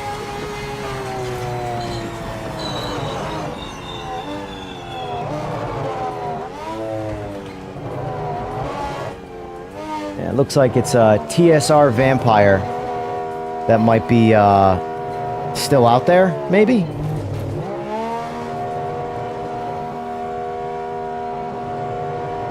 Oh, I don't know if there was a first part of the question. I feel like I, rambled off in nonsense. Is there a way to force close the lobby that I don't know, or is it just not in there? Because I don't know if this person is just AFK in the game or what. But there's one person, I think it's this guy here, the TSR Vampire guy. I could be wrong, but he's the only one not DQ'd that hasn't posted a time yet. So I'm guessing he is still making a run. Or, now it says he's DQ'd. No, wait. Yeah, no, he's still in there. So anyway, I don't know. Right now, there's no way for me to leave this.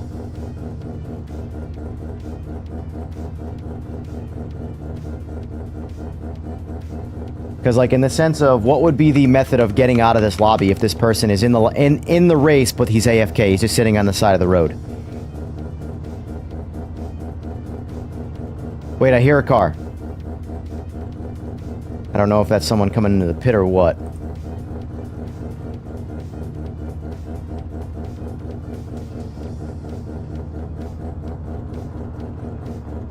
Well, in PMR's defense, comparing it to ACC has had 7 years from release date, not development date, from release date, to get polished. So, like I said, ACC I think is the poster child right now for, like, you know, visuals versus performance and just overall experience. Even though it's a very limited GT3 experience, but it's had 7 years to be cooked in the oven post-release date. That's a lot of time. PMR is a month? If no, not even. A week shy of a month.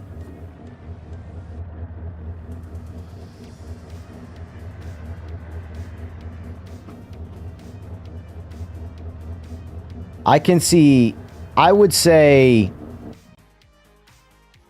inside of, or 6 months to a year range would be my guess to how long before this game is at a 100% polished state.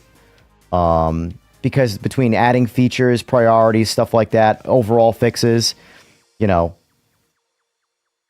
unless these guys are going to be working 24/7, which I don't recommend any human do ever. At the end of the day, it's a video game. One step at a time is fine. You know, right now for me, fixing the DLSS is the only thing I would say. You know, it wasn't an issue before, so it wasn't something I would ever say. But right now, my biggest concerns have been addressed, which was server lobbies and the radar.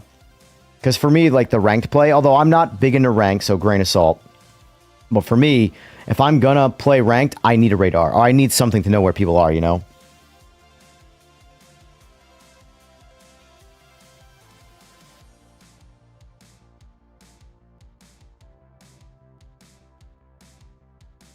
Yeah, I would never compare to other games, Sora. It's hard, because the problem is that people are hard to please. I've learned that. Being an independent, self-employed, there we go. I am self-employed. I don't work for anybody. I work for myself. So I have learned that you can't please everybody. No matter how hard you try, you can't. So you have to have your own vision in mind, and then you have to veer slightly outside that vision to please some people. But you can't build Fortnite for a Call of Duty fan because there's a guy who likes Fortnite better.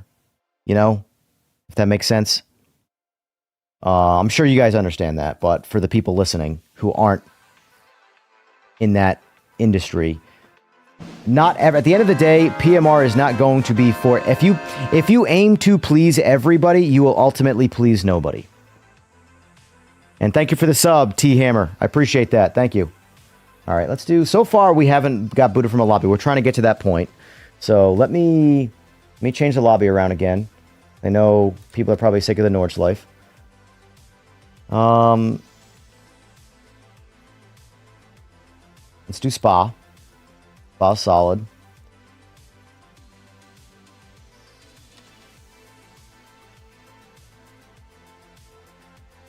going to take the Sauber for a rip. I'm going to do 5 laps.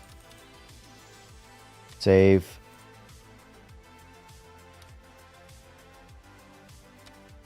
Yep, same classes. Everything's the same. All right. There we go. All right, lobby's set up if anybody wants to jump in. I'd like to get as many people as possible so I can tally how many did and did not make it in.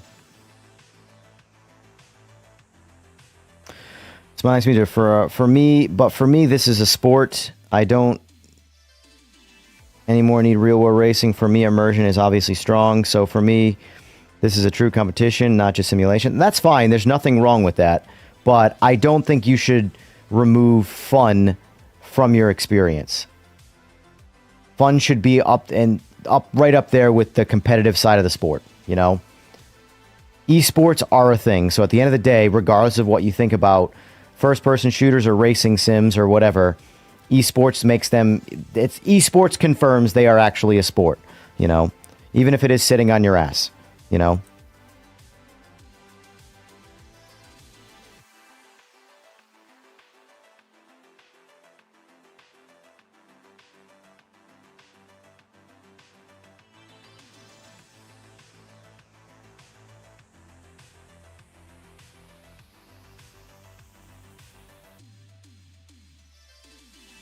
Add you on Discord? Alright, hold on one sec. Let me just pop over there quick.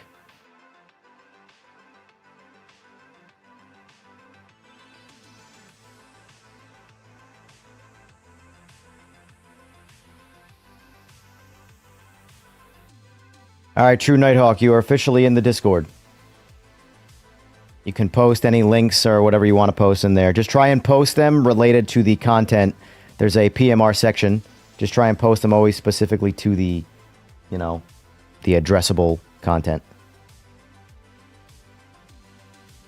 Like, don't post about PMR updates or stuff like that in ACC or whatever, you know?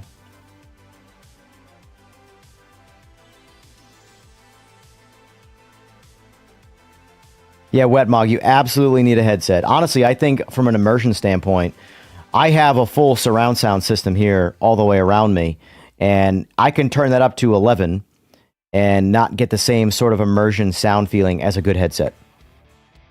There's just no noise bleed and noise reflection with a headset.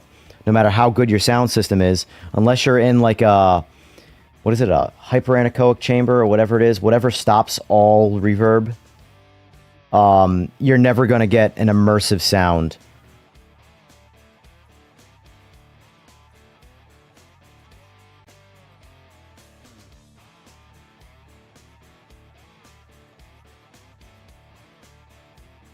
Let's go, boys. Hop in the lobby.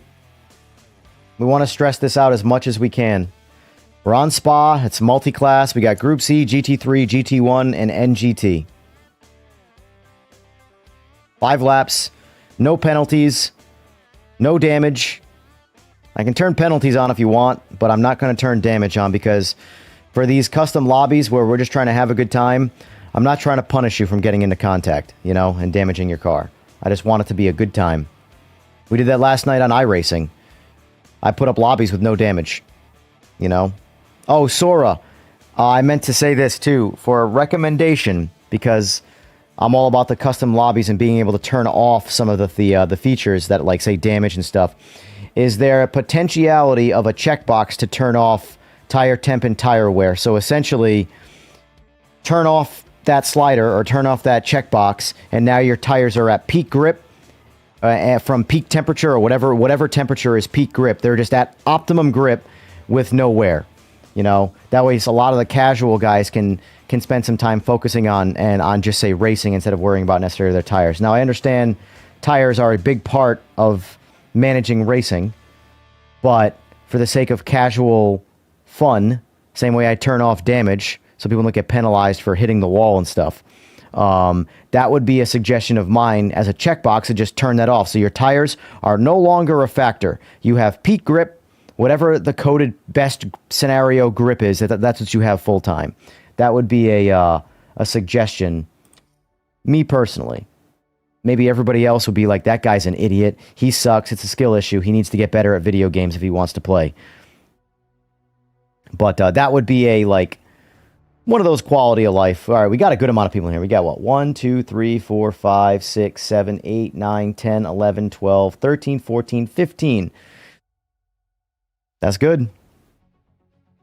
Mario Kart is one of the greatest racing sims of all time. I mean, let's be honest.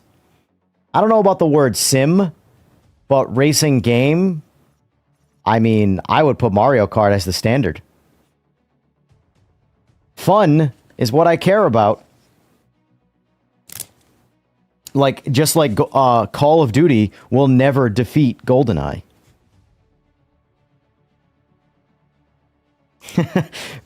All right. I mean, if PMR would be more fun with green and red shells and bananas, then technically so would anything else. Anything racing. We got a full lobby, I think. All right, Sora. No pressure. Sim is serious business. You're doing this all wrong. Well, I would love to throw a wrench in the system then.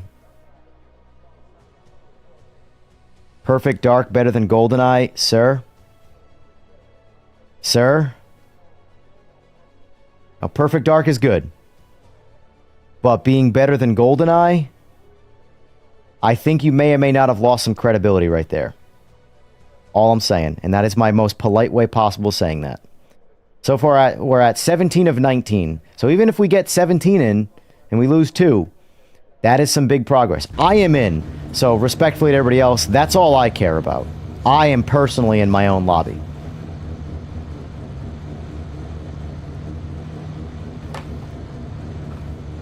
Alright, if you were in the chat here, the YouTube chat, and you were in the lobby but didn't make it in, it looks like 2 didn't make it in.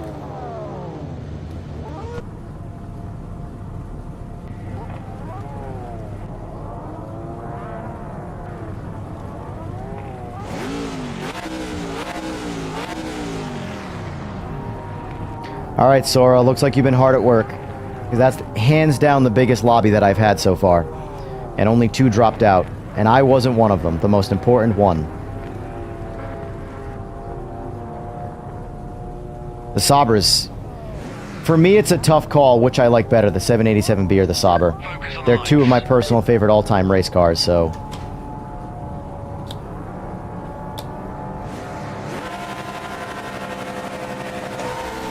I'll be honest with you, I committed to buying this game as soon as I saw Group C.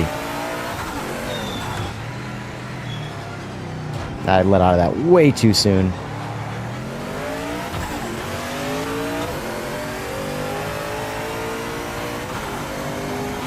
Turning our virtual mirror and not turning it back on was a mistake. And I keep, oh boy, that's okay. That's okay, we don't have penalties on. Spa's like the worst track on the planet to turn penalties off for. Oh boy. Alright, I'm gonna wait for these guys, because I want to do some racing.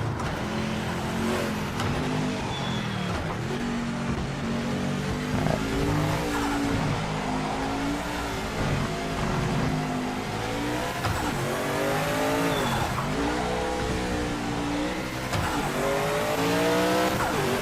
I gotta remember the Sabre doesn't have the RPM the 787B does, so I gotta be a little less downshifty.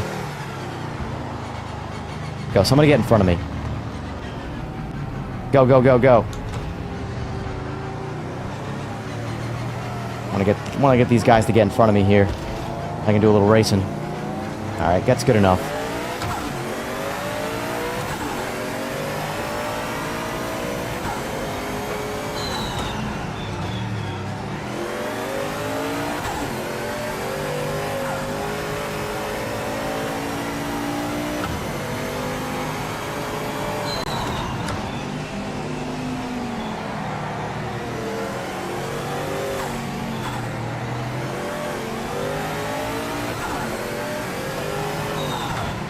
Yeah, and I know a lot of the reviews is like bandwagon hate, because it's the cool thing. Like the thing about viewership, especially on long form videos and stuff like that, is you get a lot more views when you hate something than when you like something. So I don't know him personally. But while his video was meant to be comedic, I thought it was pretty damn, I don't want to say cringy, but cringy. The most recent PMR review from a random YouTuber. Oh, scheisse! I wonder if YouTube would actually, oh, wow, buddy. Wow, buddy. That is unnecessary. I was avoiding you. And you just KO'd me.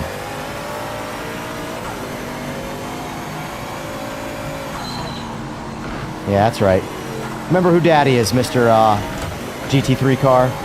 Sabre C9. If I wanted to, I could just run you right off the road, but I'm polite. I am polite. Excuse me. God, I love this car.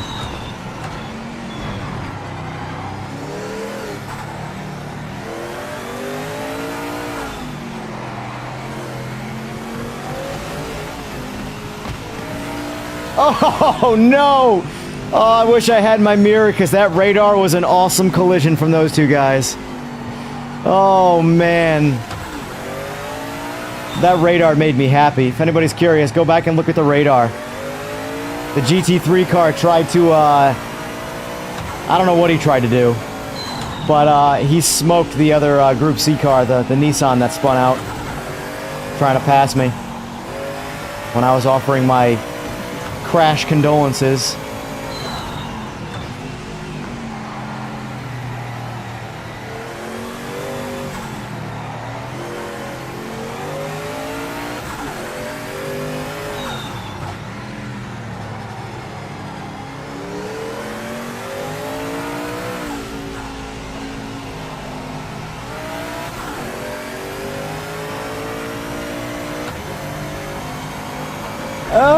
Trying to read chat and race, and that just...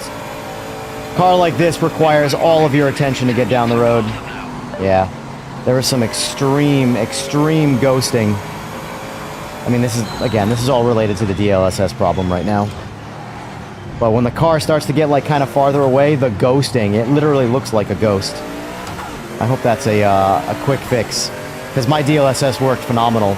Because Bruno actually asked me if, how the DLSS was working, and I'm like, it works perfectly like DLSS should, and so other than that though, like I said, so far all positive. The server thing's huge. Oh, sorry. Go on, go in front.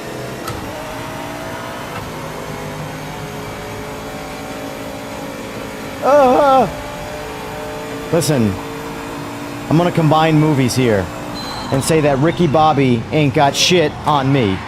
If you can figure out what two movies I just combined to make my own quote.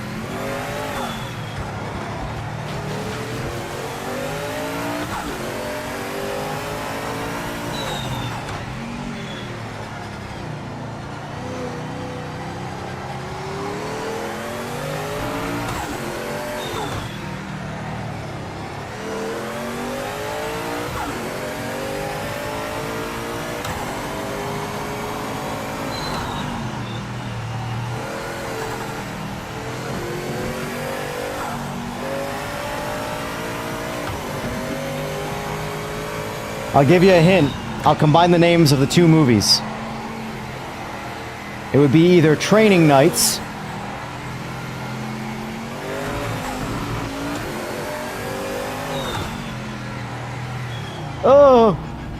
Zombie Face got the first movie. And yes, one of the greatest movies of all time.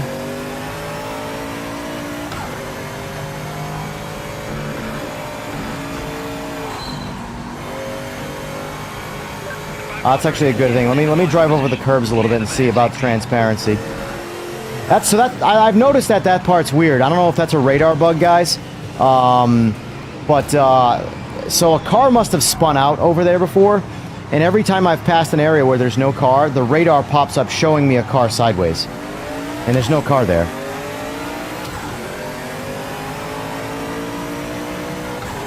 I mean, it's not a big deal. There's no car there, so...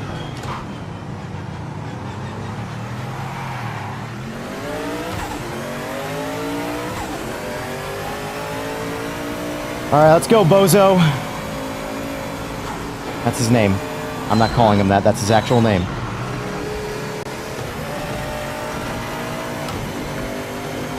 Alright, it's a drag race. I'd love to get in his slipstream, but he doesn't seem to want to pick a line. Too soon, bro. Too soon, Junior. Oh, hello.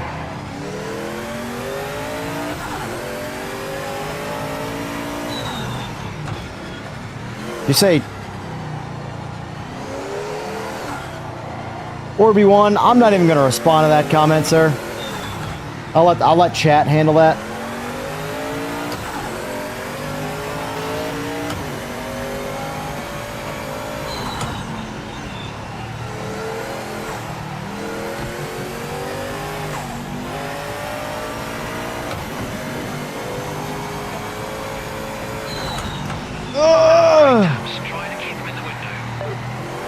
Alright, so I think we're going to be coming up to, after this S-curve here, on the long sweeper, before the home stretch, you're going to see, Sora, if you can, if you're, whoever's watching, I assume Sora is because he's in the chat, you're going to see like a ghost of crashed past in the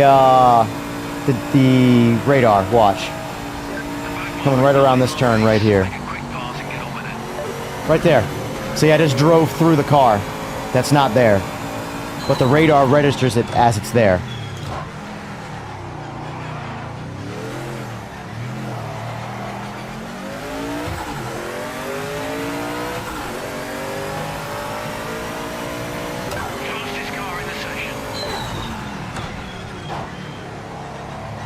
Oh, fastest car in the session. I'll take that at least. I'm not going to find 10 seconds in this lap to catch this guy, but it's fine.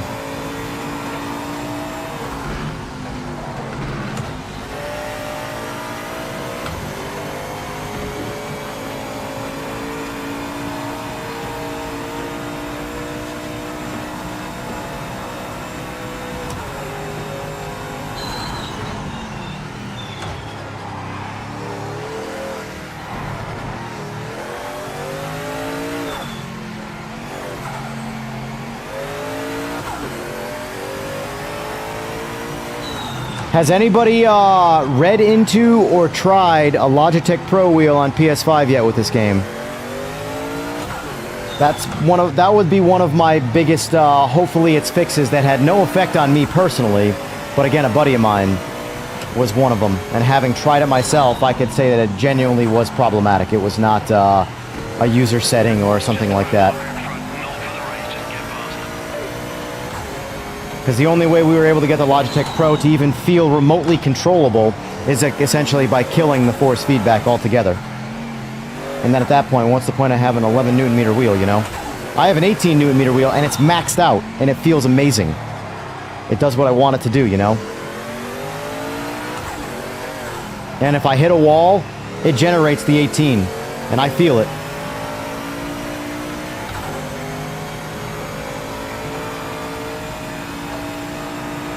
Here's the car again, coming up. You missed it last lap. Watch, the Phantom. There it is.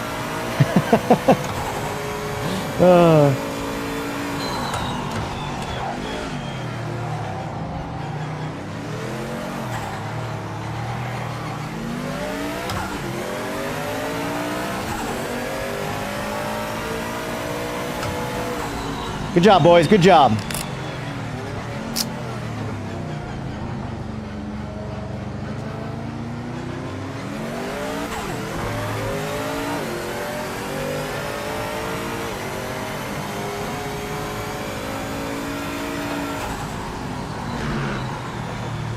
Yeah, I have to wonder how much of the force feedback problems, because, like, again, on my wheelbase, I could argue this is the best force feedback.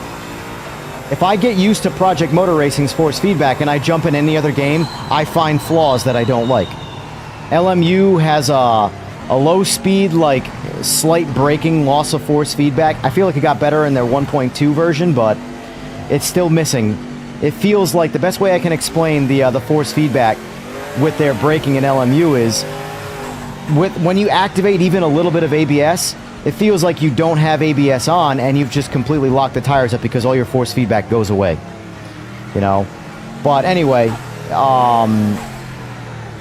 my force feedback is fantastic, so when my buddy's is pretty bad, it makes me go, okay, how many other ones are actually problematic versus I've seen people not know how to do the most basic things and blame the game. Like day one, people complaining about not being able to turn the wheel off, wheel and hands, when there's been a checkbox option to turn it off from day one in the menu. You just couldn't find it. But you had in the time it took you to post about it, you could have found it. So I never know when people have an actual problem or people are just stupid, you know? And respectfully, people, there's a lot of stupid people. For every one problem the game may or may not have, there's 1,000 stupid people that play the game, respectfully. Or I should say play games, not the game. Have I played Rensport? What are the differences if so? Very different games. They're very different games. I very much like Rensport's GT3 physics. Like so I like it because I'm not going to argue whether something is realistic or not, because I don't know what's realistic or not when it comes to GT3 cars. I don't drive them. I also don't believe a lot of the people in the industry that sim race that have driven them, because they have biases. But they're easy to drive, which makes an enjoyable experience. However, it's a very limited experience. It's a very esports driven style game, whereas this is much more variety with a lot of different things to do. For example, I could argue that there are other games that do GT3 better than PMR, but nothing does Group C better, and a lot of the older car classes in this game better than this game. And a lot of those other games don't even have these car classes. So it's really hard to compare any game. Like, for me, I would compare this game to, like, say, AMS2.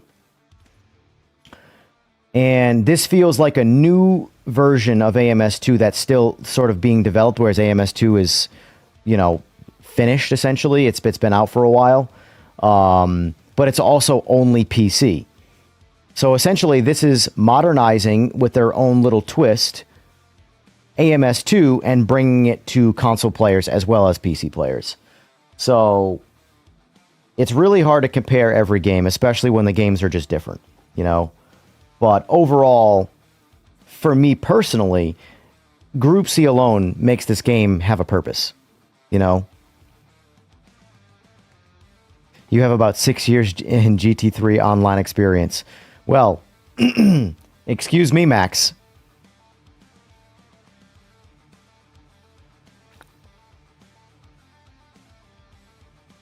Well, yeah, so there are referencing like the reviews and stuff like that. I have about 80 hours in this game, and as far as I'm concerned, I can't do a review yet. Now, I mean, I could, but like if there's a patch coming out that fixes a video, like let's just say hypothetically right now, judging right now, let's say the DLSS issue, right? If I made a video reviewing this game right now, not saying that DLSS is bugged would be a disservice to the review, but it would also be a disservice to the game by mentioning it, because in the previous revisions of the game or versions of the game, it wasn't an issue. So it will likely be fixed in the next patch. Be it a hot fix or full patch, whatever, it's likely going to get fixed almost immediately. So, in my opinion, I am waiting for several patches to kind of go through and fix the problems that are, in my opinion, the more major problems, because every sim still has problems. The ones, like I could argue there's all sorts of problems that are baked into ACC, and ACC is never going to get touched ever again. So as far as I'm concerned, now that Kunos is no longer, I wouldn't say supporting, but they are no longer modifying or updating ACC, now you can make a review on ACC, a 7-year-old game. You can do a day one review, and you can do kind of a polished review, or you can do a review every single patch. But picking a random time to review a game, I think, is sort of just a disservice to everybody's, benefit. What's his name? The guy who just put one up a couple days ago that was just destroying the game, and it was clearly built around comedy and just trying to make fun of the game. And yeah, to some people, it was funny. There were funny things that happened in the game, but he drugged the game through the mud by just only focusing on the problems and none of the positives. In my opinion, if you're going to review a game, you need to review all of the positives, you need to review all of the negatives. Whether the positives are things that you don't care about or not, like for me, Group C is the number one positive about this game. Most people, I shouldn't say most, a lot of people don't care about Group C, so they're not going to review it. They're only going to review GT3 because that's all they care about. That's not a review. It's all or nothing, in my opinion. And I want this game to have a couple more patches, a little bit more time in the oven before I decide to make a video saying what it should or should not be.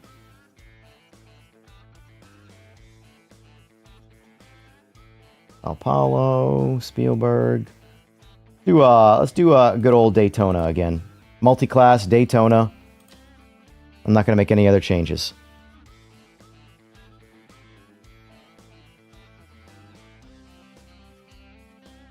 Well, it's obvious why the streamers do it, you know, and it's because clicks. At the end of the day, like, streaming for me is purely based off of fun. If it ends up leading to you know, avenues of income, then so be it. But I have sacrificed a lot of actual money not selling my soul in my actual business. For example, fuel tanks. I am a dealer for several different brands of fuel tanks for motorcycles. These are $2,000 to $3,000 carbon fiber tanks. I, as a dealer, I get 50% off. Meaning, if I sold you essentially a tank for 5% under retail, I profited 45%. You know how many tanks I sold? 0. Because they didn't meet my own personal approval. They did not fit the way I wanted them to. They had problems. I would not sell any of them. I gave away thousands and thousands of dollars by essentially doing handoff selling. I'm not even shipping anything. I'm just a dealer for an item.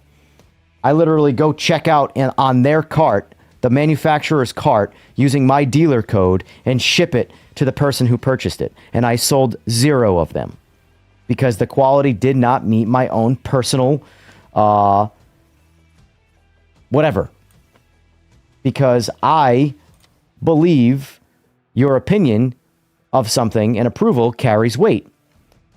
I'm a stickler. I am someone who it takes hard to get, or it's hard to get approval from. So if I pass something as good, it needs to actually be good because my name is now on it, and I value that. More than the product, I value my own name. So when you see these guys throw hit pieces out there and stuff like that, there is in some way money behind it. Be it just viewership money, be it a paid hit piece. I'm going to go ahead and say it's not the latter because I would like to think the industry is more professional than that. But either way, making a hit piece right now on PMR is cashing in on views more so than making a positive video. It's aggravating. Because I just want an honest video. If there's a problem, tell me. If there's a positive, tell me. But don't pick one of those sides and only tell me one. All right, we have our first crash. There it was.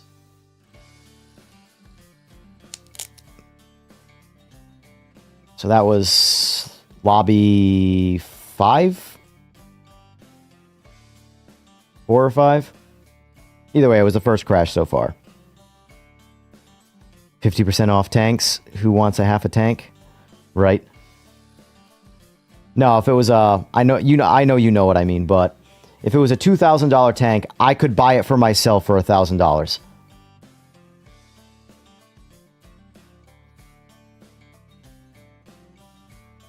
All right, let's start another lobby now. Yeah, I'm unfortunately painfully obvious though. Sometimes I can hurt some people's feelings, but just know I'm actually being honest if I do. And I'm 38, so I like to think I have some critical thinking ability. Alright, so let's make this lobby again.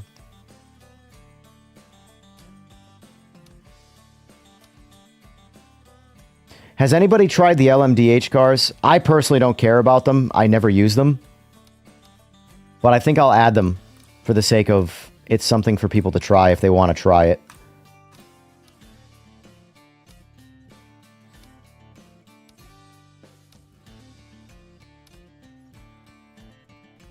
Is it GT or GT1 that's the CLK? I don't remember. I think it's GT1. It's GT1. Assist forced on, damage off, penalties off, crossplay enabled. All right. Confirm.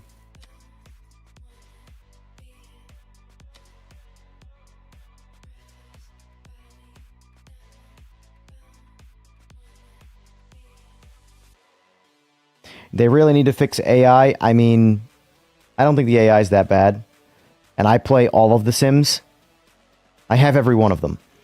I have not played a game where the AI doesn't do something wrong at some point. Unless we're talking about Rensport. Rensport's AI is objectively comical. But like, Rensport doesn't market their game as a single player game, so I give them a little bit of slack in that department. They clearly are going after the online esports style, and that seems to be pretty solid with the exception of idiot drivers. But you can't fault a game for idiot drivers. See, Oil Slick, I could make a counter argument that says that GT7 has some of the worst AI I've ever driven with. I have never in my life been more times maliciously pitted by AI than in Gran Turismo. I will be traveling straight, and they will clip my quarter panel every time and put me in the wall. And I don't understand it, because there's no reason for a lane change whatsoever. Forza's is essentially non-existent, their AI. It's just artificial. It's not intelligence.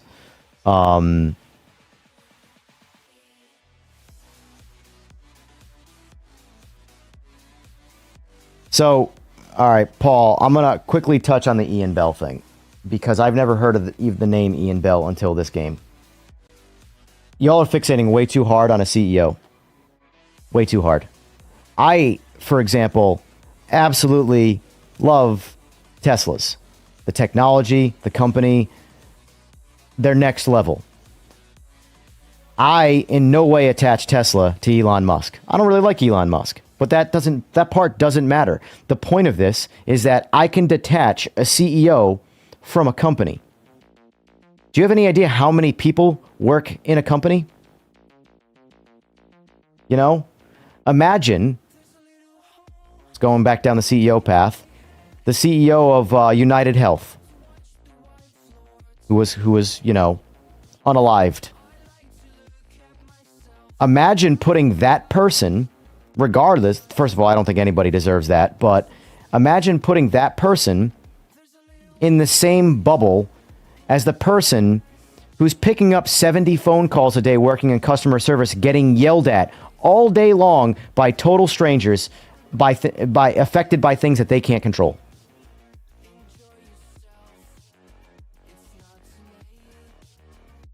You know? So you can absolutely not like Ian Bell. If that is your prerogative, go for it. It makes no difference to me. However,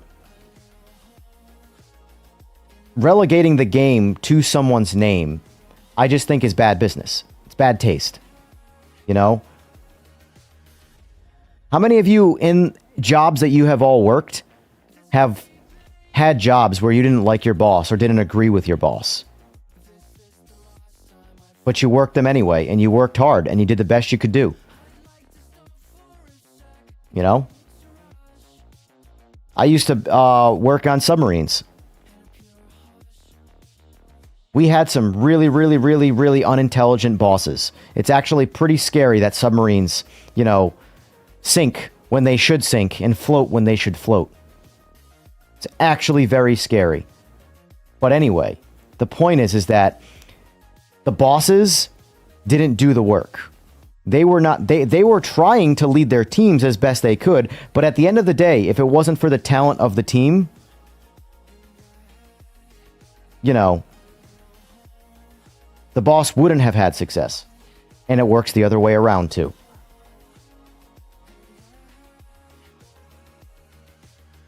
Point of everything I just rambled on about is not to relegate the game to a single person. You cannot like Ian Bell and you can like PMR. And vice versa. You could not like the game and like Ian Bell. It's called critical thinking, folks. I know it's absent from a lot of people in the world, but try your hardest to remove emotion from thought, and you will find you're a smarter person. Alex Wesley, thank you for the subscription, sir. I appreciate it. I occasionally give life advice with my streams.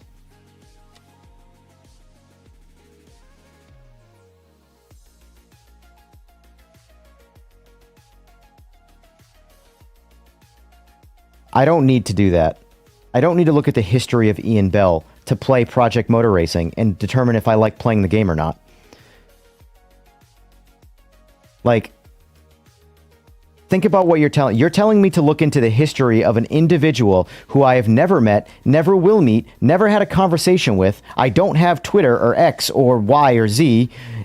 I don't read anything anybody says. I buy and purchase a video game and I play it. And I either like it or I don't. And as someone who has zero connection to Ian Bell's existence, I can tell you there's a lot of fun to be had in this game. And there are problems. But they're both there. And none of them have anything to do with Ian Bell's leadership and marketing and stuff like that. You know? I'm not lecturing people on having their own opinions. I'm trying to tell you how to have a commonsensical opinion. You don't have... I'm not telling you you gotta like Ian Bell. You could hate Ian Bell. That's on you. But judge the game for the game, not based off Ian Bell.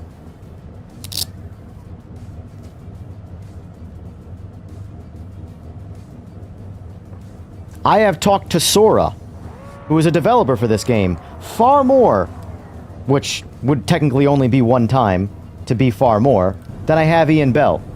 I don't need to talk to Ian Bell. I like Sora. We're good.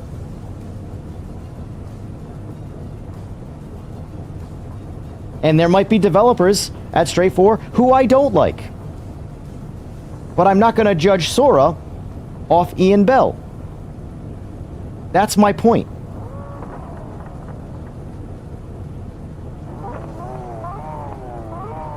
Whatever you say, Mr. Molyneux. Whatever you say. You're the one watching my stream. At the end of the day, if you don't want to watch it, you don't have to watch it.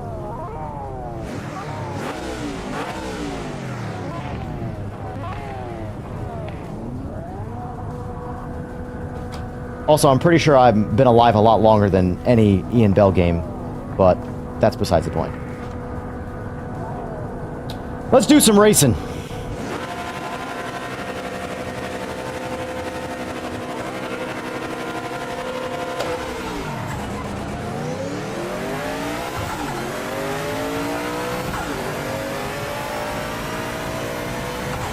I feel like I should put an Ian Bell livery on the Sauber C9, just to troll.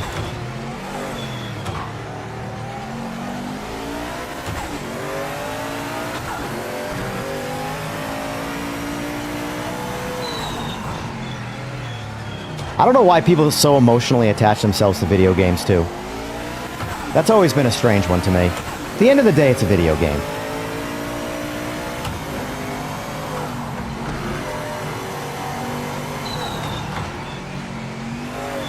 I feel like the same people that get, like, really angry at video games, like genuinely angry. Not like the funny, raging, like, you know, having a good time but raging video game guys. I mean, like, the people that genuinely lose sleep over video games from in an emotional state are the same people that, like, smash their TVs when the sports team that doesn't know they exist, you know, loses a point or whatever, loses a game. Xanax is for everybody, you know.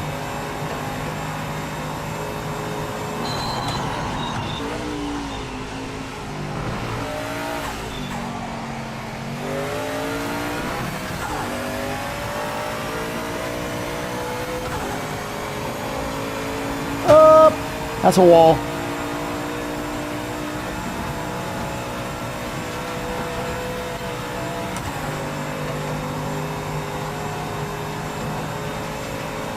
Don't bring sports into this. The Rams and Dodgers love you. I'm sure they do. I'm sure that's why they go to work every day. For you.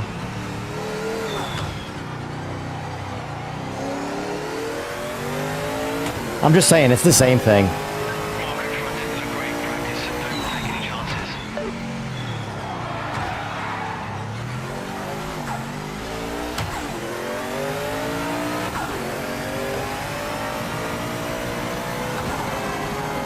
Hey, we got another sub. Somebody likes my lectures.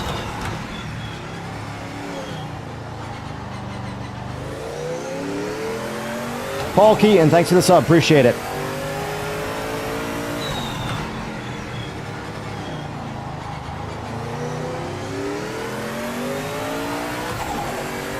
But like every developer I've personally talked to has been nothing but nice and helpful.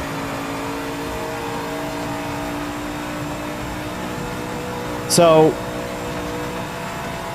what's the problem?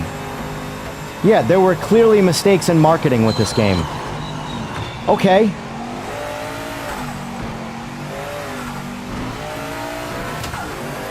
I don't know. At the end of the day, I'm happy I don't make video games. That's all I'm gonna say.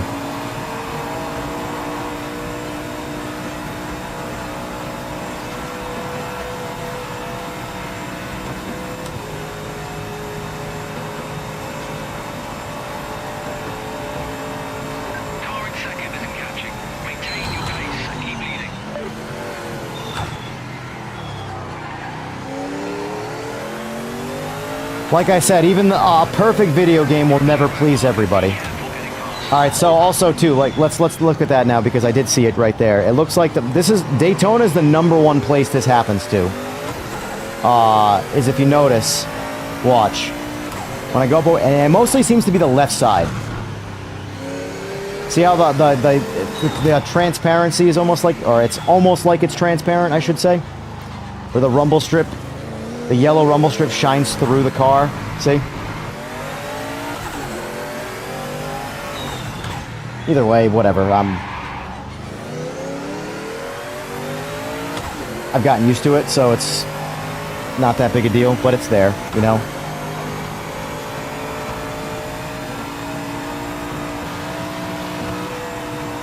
Man, y'all are making me look like I am something special at racing these cars.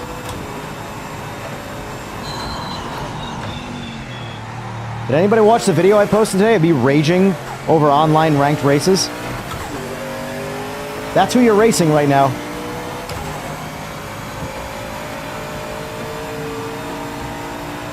I will say, I will probably do what I did last time with the shaders.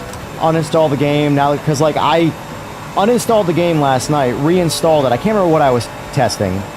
Oh, it was, I know what it was. It was the SimPro, the SimPro had an update, Simagic, their software, and the shift light doesn't work. But the game does put telemetry to SimHub. So the SimPro, I don't know where the disconnect is, but the shift light on my wheel through SimPro does not work. So I decided to just reinstall everything and see if it worked. It still doesn't work.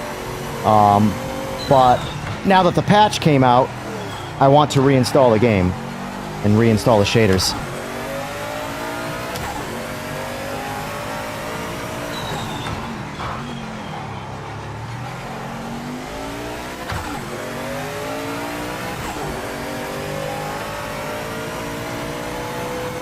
Tire temperature control is non-existent. Well, in this situation, yes.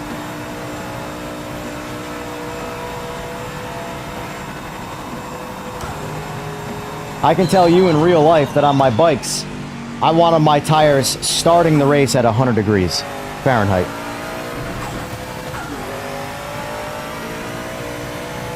And if I got over 150, I needed to let them cool down. Because they would start falling apart and I would lose so much grip. But different kind of tire. So I don't know. I don't know where an official competition slick. No. Where the what the actual real life desired operating temperature is. It's obviously going to be a range, but what too cold is and what too hot is. But I know in my competition tire experience on motorcycles, there is a range, and it's colder than you would think.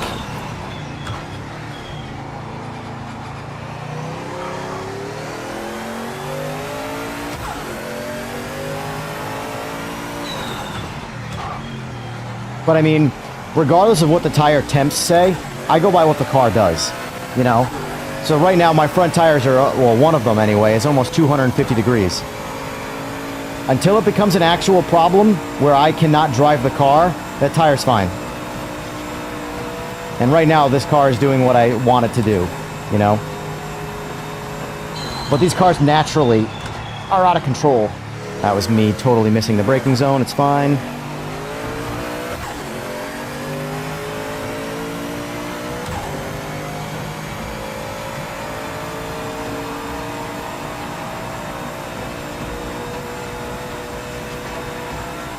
That's what Google said.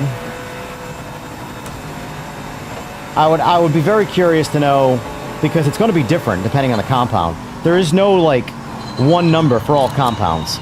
Because realistically, let's just say you have your game generic soft, mediums, and hards. Now, they're all going to be made of a different compound. And typically, in my experience anyway, with softer compounds versus harder compounds, the softer the compound, the narrower the window of operating range. So you have to get it a little bit warmer, but it also overheats much sooner. So we're like, like I said, the tires that I ran, or I should say the rear tire, operated inside of like a 50-degree window. And 100 degrees Fahrenheit, assuming it was like a saturated 100 degrees, not like a surface level 100 degrees, was perfect for starting. Because when you start to push past 150, the tire starts to get greasy and starts to stop working.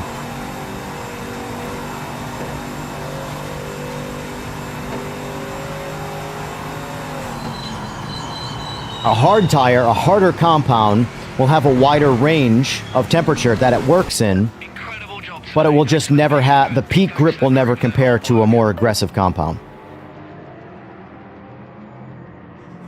It's a Shinko, and no, but I have run Shinkos. I run Dunlops. But I have run Shinko. Shinko, believe it or not, has a wider range than the Dunlops. Dunlops are actually, like, let me try forming real words here. Dunlops are actually some of the best hooking tires I've experienced, but they're also one of the most temperamental tires I've ever had to deal with. Very narrow windows, very few heat cycles. That's another thing too. Heat cycles kill tires. Even if you have, I can't even tell you how many tires I've thrown away because they hardened up from heat cycles, where they still had plenty of actual tread depth to them, because the tire was just too hard.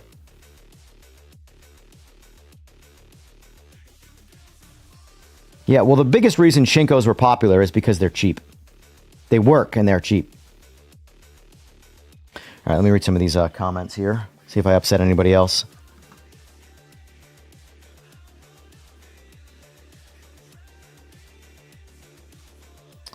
Let's see.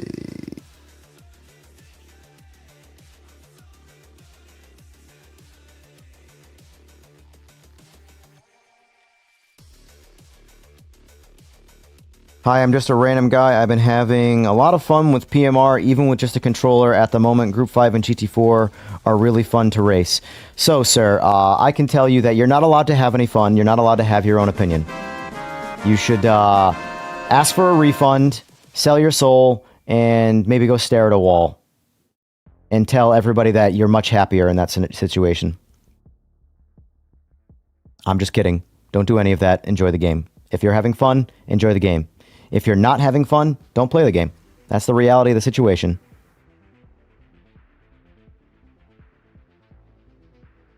Are the game physics good? For the cars that I like to drive, yes. Like, I can't give you an opinion of the LMDH cars because I don't really drive them. In fact, why not? Let's just switch up. My whole thing is like, this is where I am not the best person to listen to in this situation. Whether this car drives good or not, I don't really care. Because I don't really care about driving hypercars, you know? Oh man, this poor Huracan. Oh, never mind, there's a Porsche in there too. He blended in.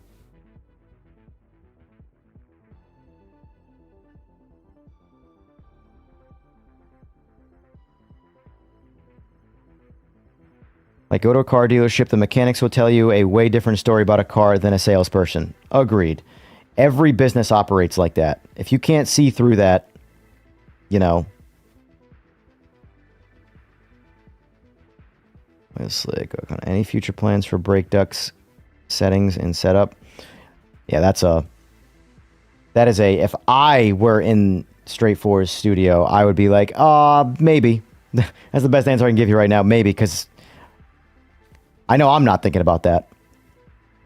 But again, I can't say my thoughts are the common, because again, I don't even care about the LMDH cars, you know.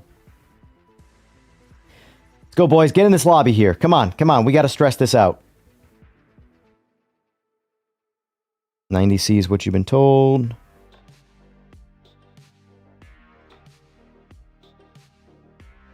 I almost have to switch over to Celsius just so I know what people are, without having to do the translation, because I don't know offhand what 90C is versus Fahrenheit. Oh.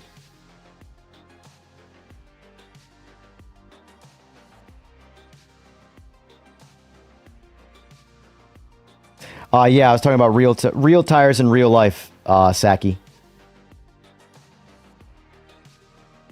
All I can do is from a like opinion standpoint, because people who have never raced anything in real life, all they can accurately compare to is sim titles to other sim titles. Where I get my personal experience from is racing motorcycles in real life. So I've also raced a lot of street cars in real life too. Now, I've never any race cars. You know, and my biggest complaint about a lot of sim racing titles is I don't believe traction is as bad as the game is trying to tell me it is, especially cold tires. But I also know different tires have different operating temperatures. So for me, let's just say hypothetically I set it to it's a hot summer day. So all right, let's just say ambient temperature is 90 degrees Fahrenheit. If my tires, my vehicle is sitting out in the sunlight, I know those tires are warmer than ambient temperature because of the absorbed sunlight. I know in my personal experience, both on street cars and race bikes, that that's enough. I will have a ton of quote-unquote cold tire grip. Whereas games like iRacing, and yes, a game, I know you all want to call it a sim, but they're all games, like iRacing, I'm sorry, nothing about their cold tire model is even remotely close to accurate.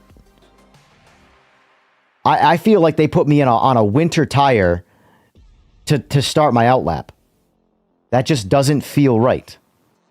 So my biggest complaint about tire models in a lot of these games is cold tire physics just don't make sense to me. You have so much more grip in real life on a quote-unquote cold tire. Now again, if we're racing in the wintertime and it's a cloudy day and the track is cold and you're on a cold tire, then yes, you're going to have grip issues on an outlap. But on a hot summer day with clear skies and sunshine and a hot track, you're going to have so much grip the second you clean the debris off those tires. And I assume there's not a whole lot of debris in the pit. All right, I'm going to use the bathroom quick. I'm going to refuel and I'm going to start this race.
All right, let's start this race.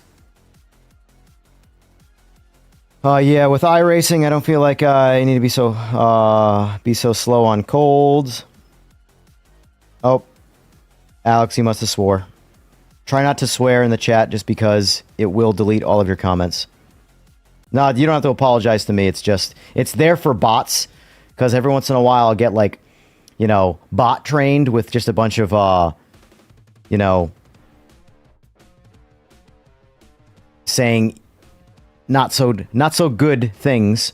And it's meant to keep the bots out. But unfortunately, I have to spend a little bit of time figuring out a better solution to just the Streamlabs one, because the Streamlabs one is all or nothing. If you swear, it cancels all of you in the chat, but it does work against bots, you know?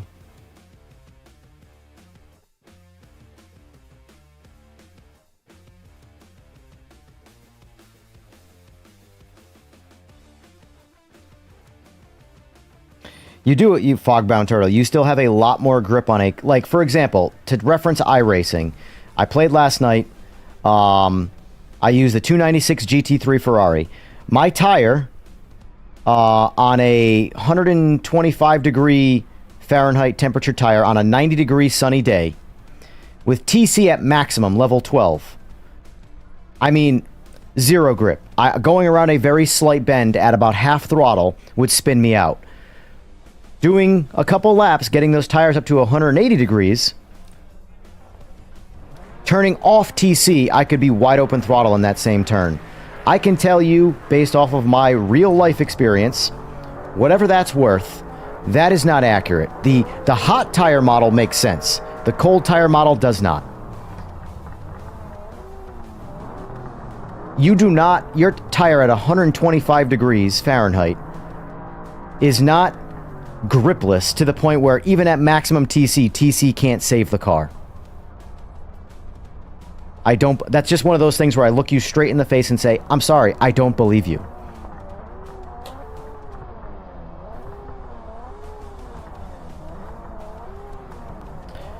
Jester, got any thoughts? Yeah, so far, I'll be interested to see what PS5 is like, because I'm on PC. So far, all positives, except the one drawback for me, which is probably not going to apply to you on PS5, is DLSS no longer works correctly on PS5. Other than that, though, it's all positive.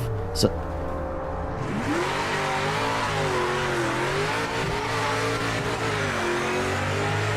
and I'm trying out the LMDH car, even though I am not the person you should ask if this is right or wrong.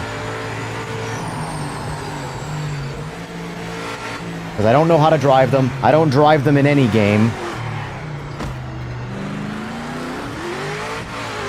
Alright, so far it still feels like we just don't have any real rear tire grip anyway. We'll see what happens when they get warm. I can't tell. Let me get out of that view.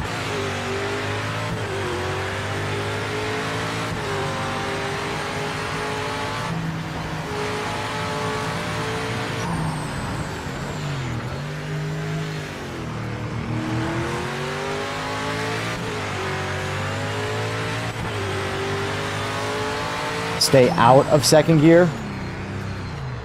So, like, I assume that would also mean stay out of first gear as well. Correct?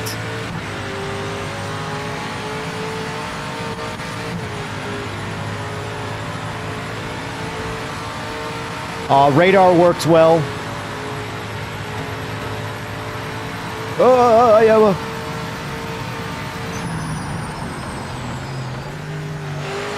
Oh, Jesus!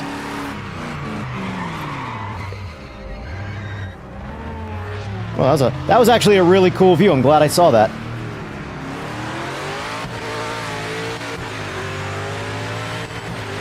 Yeah, I still don't feel like the grip levels in LMDH are... See, I don't know what to compare it to. That's the only thing.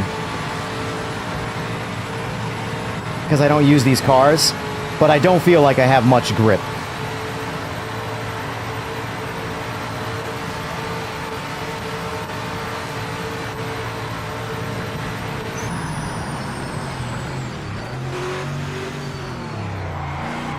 Yeah. Now, I could be driving these things all wrong. That's a possibility. But, oh. I don't know, was that my fault or yours, buddy? I don't really know. If we were in the same class, I'd let you pass because I don't know and I don't care enough, but...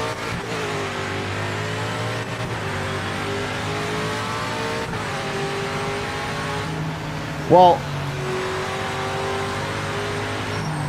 The front's not what's causing me to have issues. The rear is what's causing me to have issues.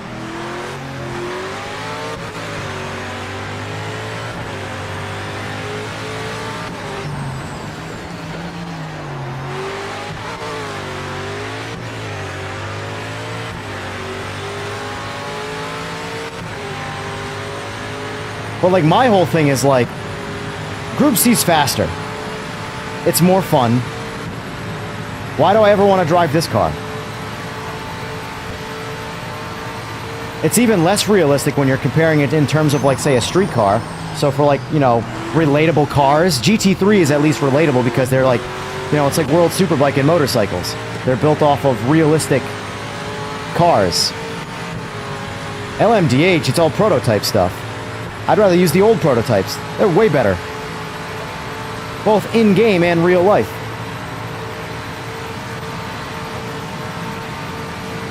Because it's modern and beautiful. Well, modern's not always a good thing. If you told me I could drive an Aston Martin Valkyrie or a 787B, the Valkyrie could catch on fire and burn to the ground in front of me, and I would not care, because I get to drive a 787B. Let's turn TC up to max to see how it feels any different.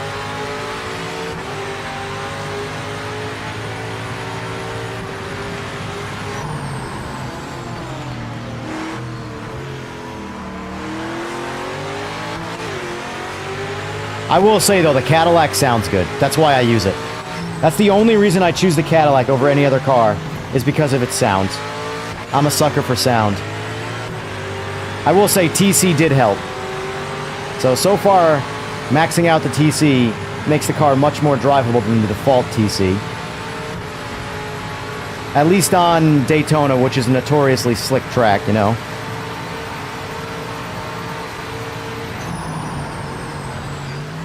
Oh, braked way too soon there.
I mean, I think they're more fun to drive than GT3.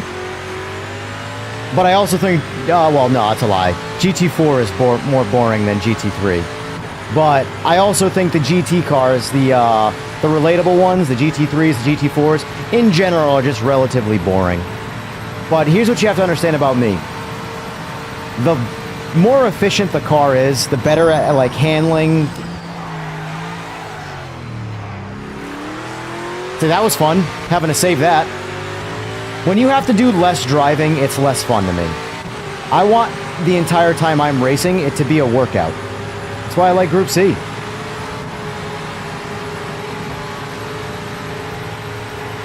I'ma get you. I'ma get you, Mini Vittorio. I'm coming for you. I got that CTSV power. Thank you for the sub, sir. Oh boy, it's gonna be tight.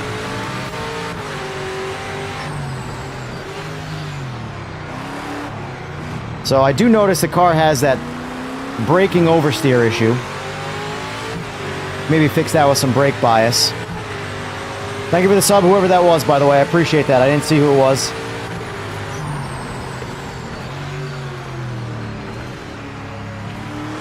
There's definitely some of this car's driving is set up and me learning how to drive it, that's for sure. Overall, not too bad, though. In terms of, like, I don't feel like the car is broken. I just feel like it's a pain in the ass to drive. And I have nothing really to relate it to outside of other games.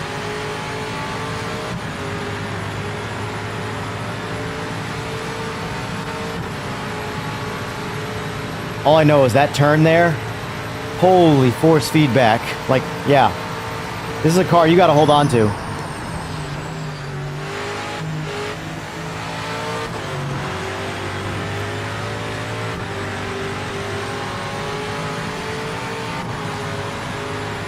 I also gotta remember this is a 7-speed.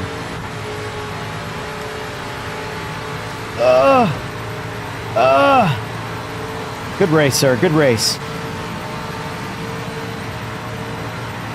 But, like, that's the thing. The Sauber would be doing almost 30 miles an hour more top speed right there than the Group C car.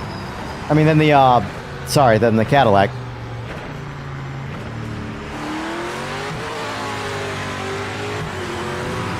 I refuse to turn down the force feedback for that car, too. Remember, I'm maxed out on force feedback. In-game, on the wheelbase, and technically the car. Because I didn't turn it down. So, any force... So, for anybody wondering... I'm on 18 Newton meters, and I'm driving that car in its default state with max force feedback on Daytona. So that embankment is really working out the right shoulder.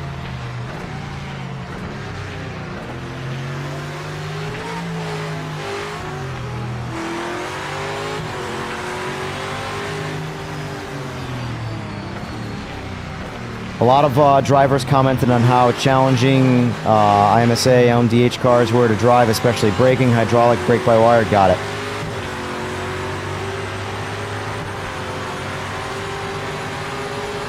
Yeah.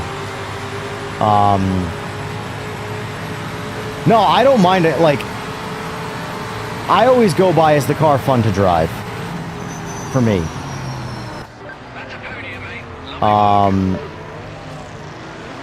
So, that's more fun to drive than GT3. But I also think GT3 is some of the most boring cars to drive. Period. Mustang only race? I was thinking Group 5 next. Observationist, if you want to try that. On a shorter track.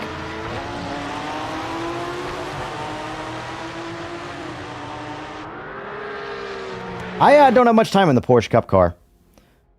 I have a habit of avoiding Porsches because of their oversteer problems, both in real life. That's one of those things, too, where, like, I feel like games have to make the Porsches easier to drive than real life, because if they make them accurate, then they all have oversteer issues.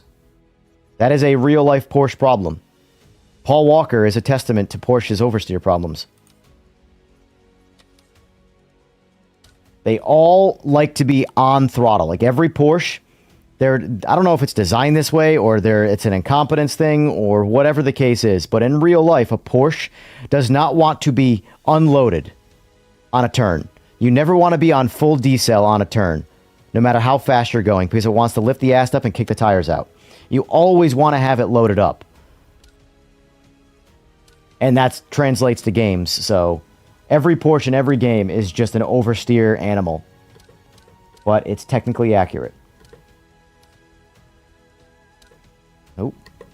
I want to start racing the sports car 70s. I haven't much. I've tested them. They're fun to drive, but they have no braking. They use a lot of braking area. All right, let's since we all want to put everybody through the paces. Well, we might not want to. I want to. We're going to do 2 laps on the Nordschleife. We're going to do Autumn, which I'm curious to know what the temperature, the actual in-game temperature differences are for Autumn, but set on hot.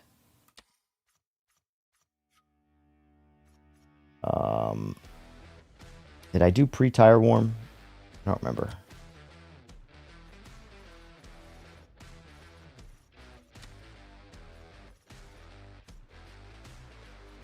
That setting, I guess that setting isn't in the online stuff.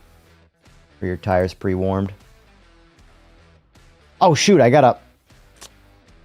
forgot to change. There's a lot of people right now that are probably joining in excitement when the reality is I'm about to pull the wool out from underneath them. The rug, I mean.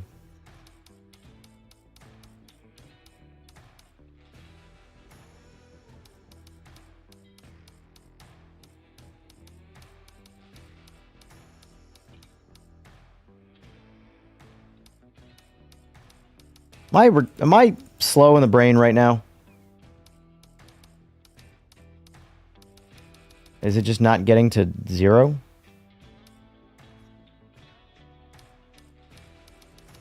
There we go. That was weird. I had to get rid of the first one to make that go away. All right, there you go, folks. I'm just curious. I'm going to give it a second and see if anybody wants to quit. But I got to swap my wheel again. I'll tell you, maybe this is just like first world problems, but a round wheel without a track wheel and a track wheel without a round wheel I need both. If I really want to throw, because like right now, I'm switching over to H pattern and round wheel to race this car. The hypercars, the GT3s, I want a track wheel.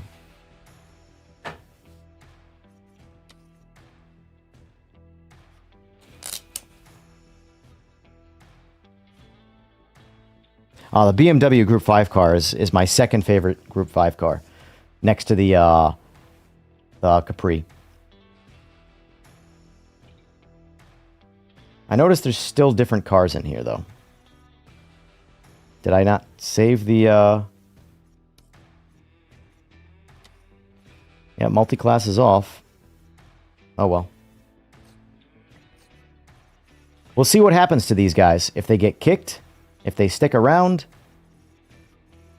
because it didn't update the lobby for the multi-class part, so it might have to go around. I don't care either way. I'm only going to be racing the Group 5 guys, so.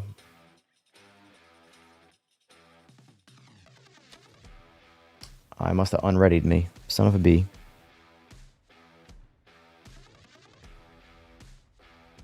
Yeah, the ability to edit lobbies is a must. It's, I shouldn't say it's a must, but it is a welcome addition.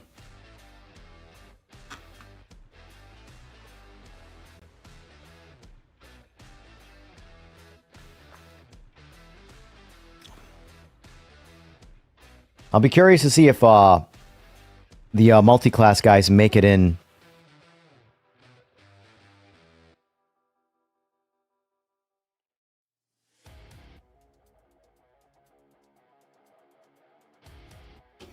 Yeah, for the online lobbies, Jester, I usually just turn off the penalties, though. In the spirit of good fun. Now, if there's an obvious... someone taking advantage of no penalties, then I usually just make sure they don't join the lobby again. But, for the most part, though, I just turn... I'm not too concerned about the penalties, because where I primarily would like to play this game is, online lobbies like this. Like what I'm doing right now is my main interest with PMR. I'm probably gonna wait a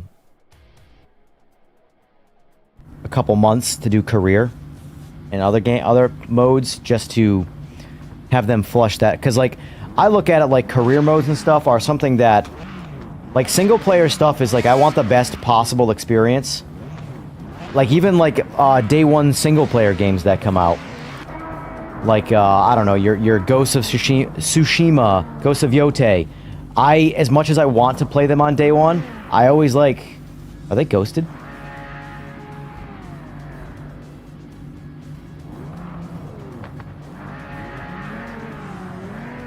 Sora, I think everybody's ghosted. Is that a thing? We're gonna find out.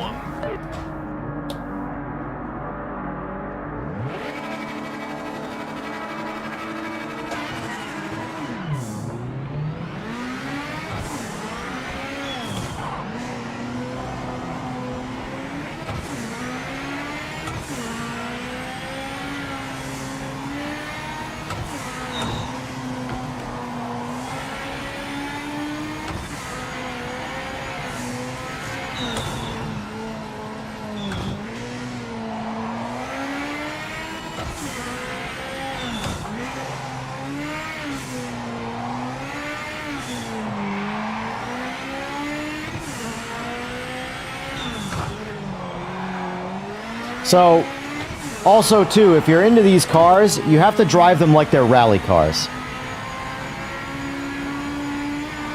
You have to turn in before you get to the turn. If you wait till the turn, like a car that actually handles well, like I just did there, you will miss the apex and drift off track.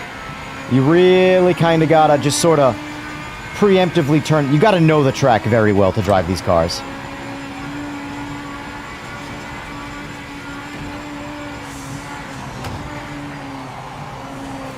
Like there, oh, Jesus! I always get surprised by the force feedback when it hits me, because it's maxed out.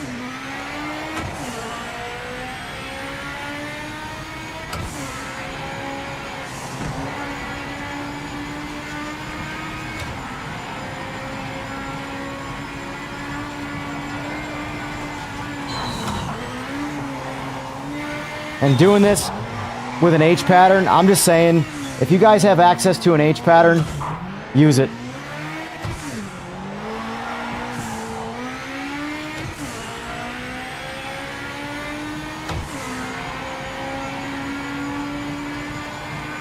I haven't seen any real performance difference with number of online players. Now, with AI players, there is a difference.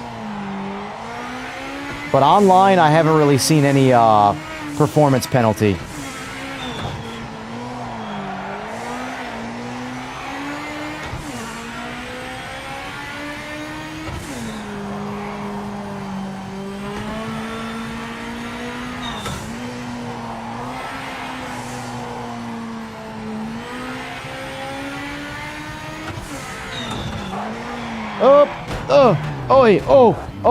Oh, that was a weird blackout.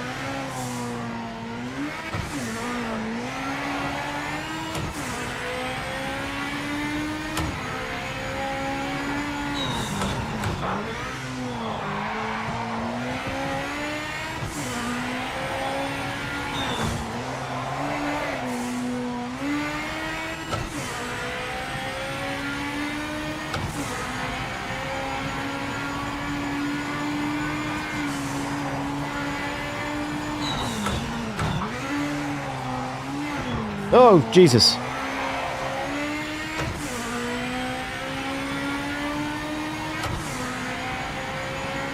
I'm gonna wait. I'll wait for Mad Lion. I've done so many solo laps on this track.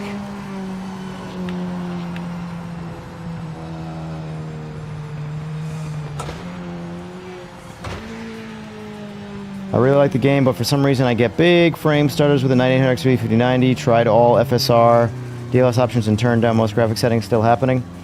I have the same components. I don't really get stutters, but my DLX, this guy's, I'm just curious. I kind of want to, like, hit them. No offense, Mad Lion. I'm just going to try and hit you and see if you're ghosted or...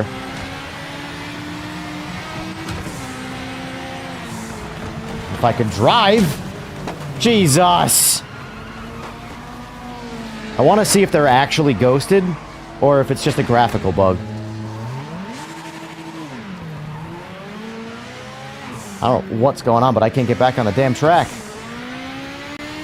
Well, there goes that social experiment.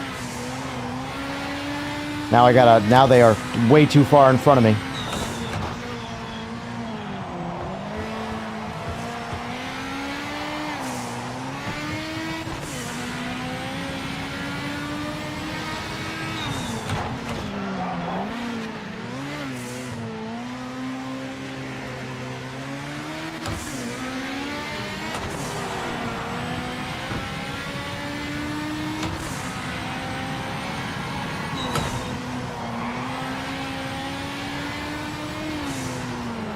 Yep, ghosted.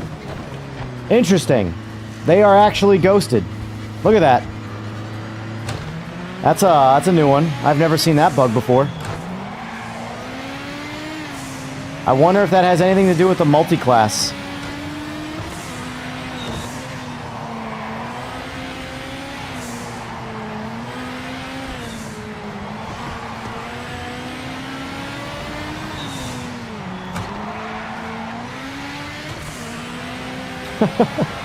Oh no.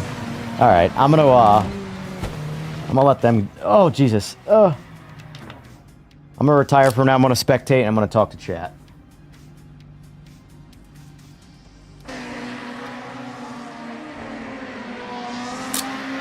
Alright, so let's see.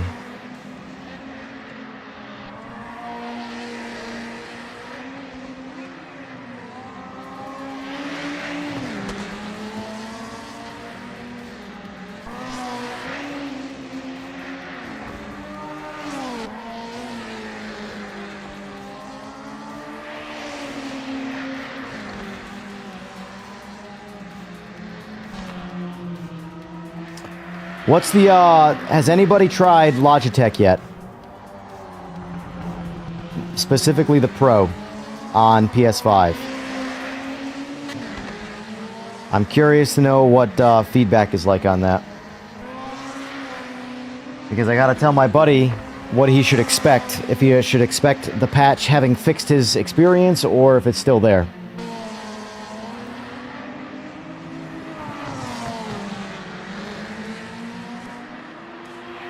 I'm probably going to close this lobby and start another one.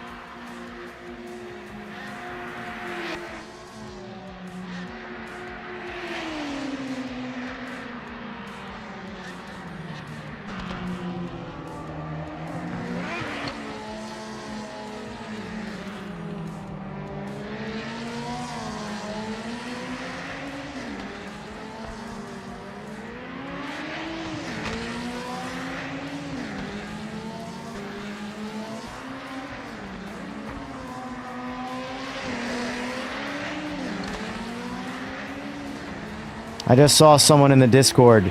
This is what I'm talking about, by the way, folks. Someone in the Discord is saying that the 787B sounds nothing like the real thing. Sir, do you want to have a conversation about how wrong you are?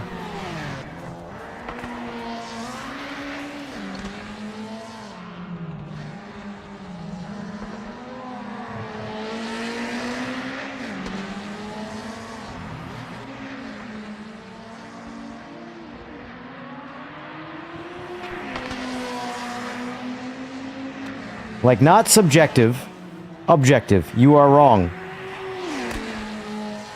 In fact, it is probably one of the most accurate sounding cars in this game when it comes to the real thing versus the in-game car sound. I don't know where people get some of their, like, opinions from.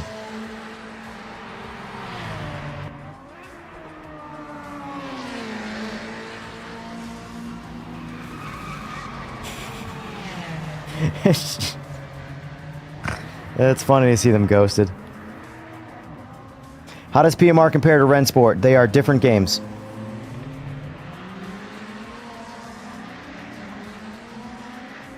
It sounds exactly like the 787B, specifically. Everything about it.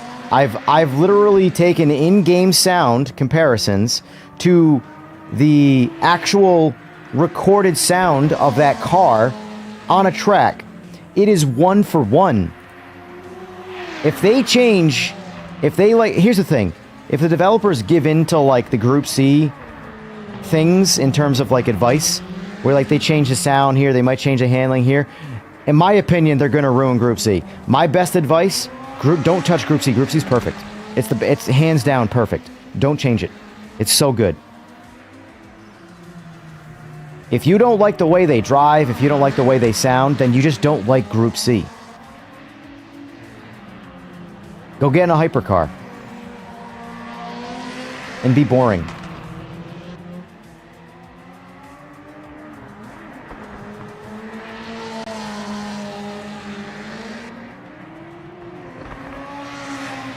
By the way, you can see the live frame rate change. If you're ever curious how much real frame rate you lose going to using FrameGen. So right now, It shows 120 FPS average, right?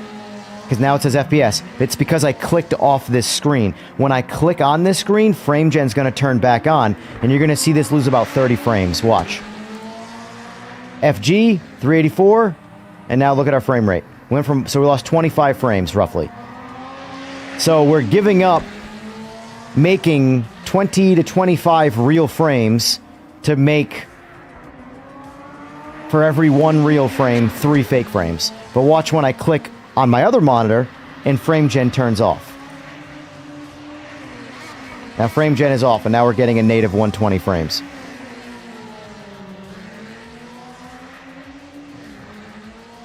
Technology.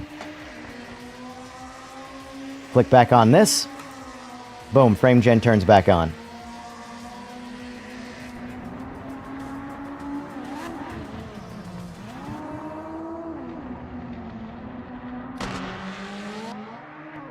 Hey, Observationist, I know you're in the chat, so no pressure, but you're the one on camera right now.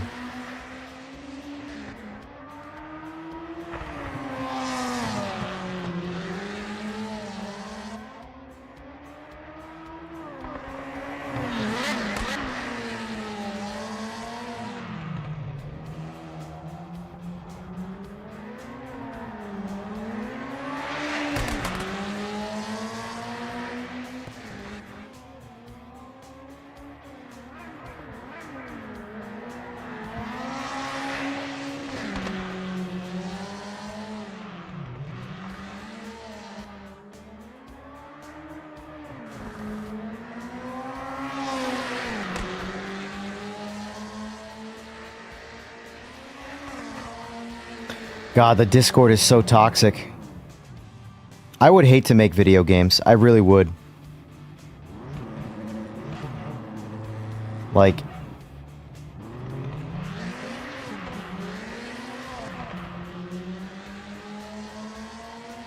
I just couldn't do it. I could not do it.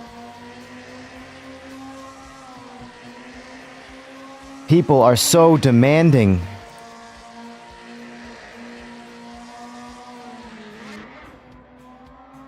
Imagine it's 1995. When did N64 come out? Hold on. I know it wasn't 1995. It was after that. Nintendo 64. Release date. So 1996. So imagine it's 1996. And Nintendo comes out with Super Mario 64. Nobody would randomly...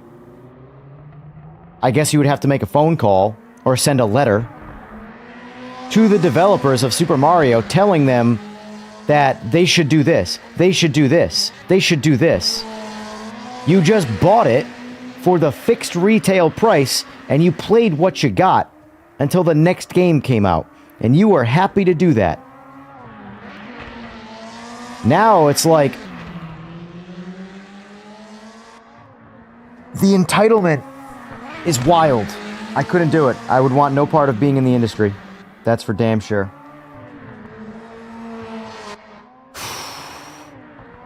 It's rough.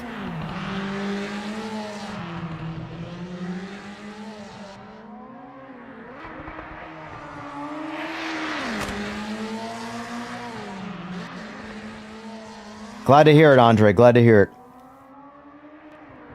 All that matters is that you have fun on it. All that matters. If someone says you shouldn't be having fun, well, I can tell you, you shouldn't be listening to that person's advice. Is it possible to compare the driving physics and the force feedback in Rennsport and PMR? Yeah, I mean, I could make a video, like, comparing them. Force feedback is good in both. Driving physics, I think the GT3s are better in Rennsport, but in Rennsport, they literally only have GT3s. And GT3s and LMDH cars in PMR are not their, like, shining staple of polished. Group 5, Group C, GTO, GT1, all of those car classes are far better than GT3 and LMDH in this game in terms of fun factor and how they drive. You can clearly see that, in my opinion anyway. I don't know the exact order of operations, but if you had to ask me, those classes were developed in PMR before GT3 and LMDH were.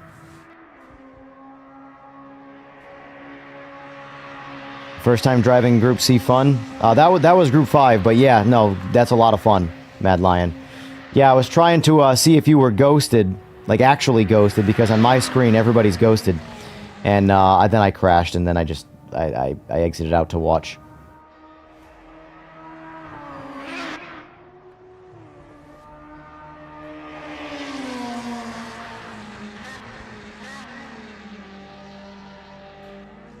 All good, Mad Lion. Just one letter / number. I have to wonder what ghosted them. It has me very curious. Some tough racing out there today. Next time we come back here, one of the bar is set pretty high. Alright, so quit to the main menu. I'm actually going to restart the game altogether just because I also want to reduce the size of this banner. It's unnecessary to have it that big. I'm going to do one more race, and then I'm probably going to sign off for the day. Because I do need to have lunch, and I wasn't planning on streaming, but they released the patch, so got to jump on that. All right, let's just turn this on to single value FPS. Play.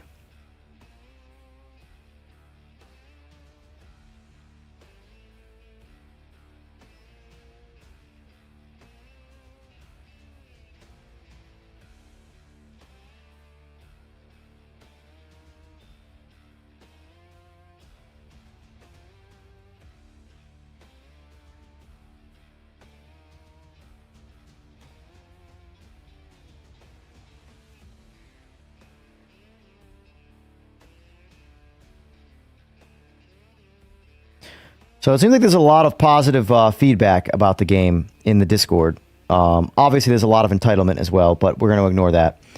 Looks like there's a lot of positive feedback, so that's good. I'm just always wondering. I feel like, obviously, you can't enforce something like this, but I feel like it should be important to like say like what your setup is when talking about if it's improved or not. You know? Because everything is independent. Xbox, PS5, and PC are 3 independent scenarios.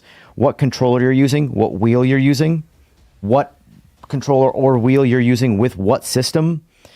You know? When people say, game's broken for me, or game's way better, what is your scenario? You know? Let me turn on DLAA for the internet, just because I want to try, see which... temporarily anyway, which one I like better. If I like the resolution or I like the frame rate.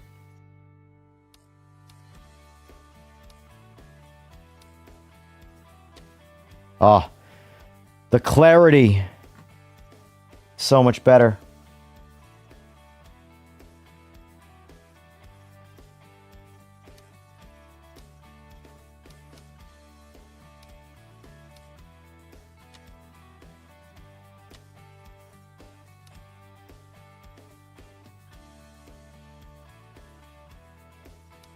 All right, it's going to be the last lobby of the day, boys. I will consider streaming again later tonight, open lobbies again, like we've been doing. Undecided, though. But I will be doing this tomorrow night, for sure. Possibly during the day. I don't know. We'll see. Harder to do open lobbies during the day, but so far today we've had a pretty good sample size.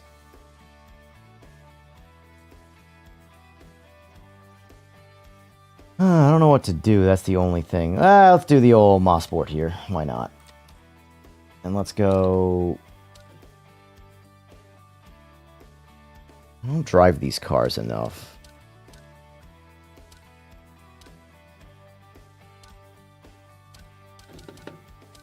Do one more Group 5 race. Screw it. Group 5 it is. 5 laps. Firm. Damage off. All on. Confirm. Let's just confirm no group. Yeah, okay. All right.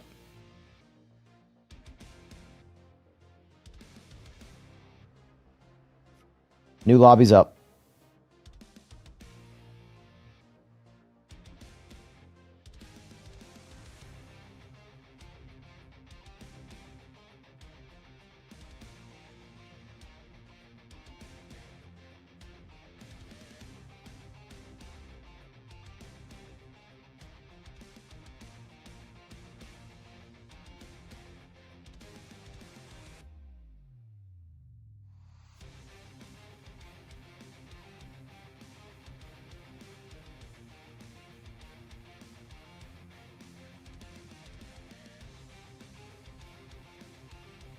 Once I get off stream, I am gonna check out the swapper.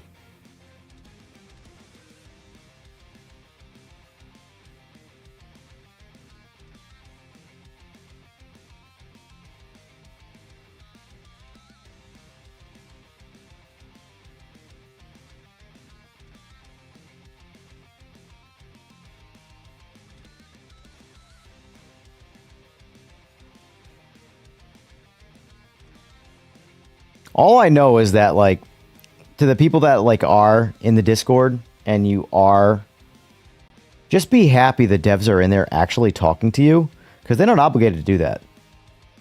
And, like, the way people are so entitled and so demanding, it's wild. Oh, I'm so happy I live in the middle of nowhere.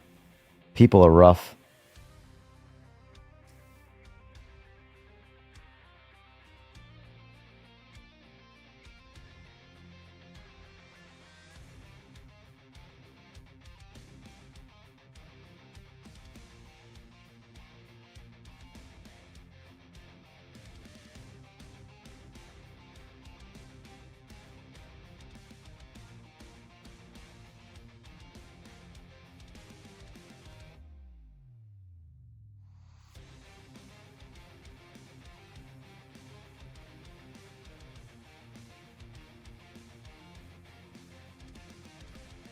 Like, this guy types a novel here to say that moving forward, he's going to be more patient and stay quiet with his opinions.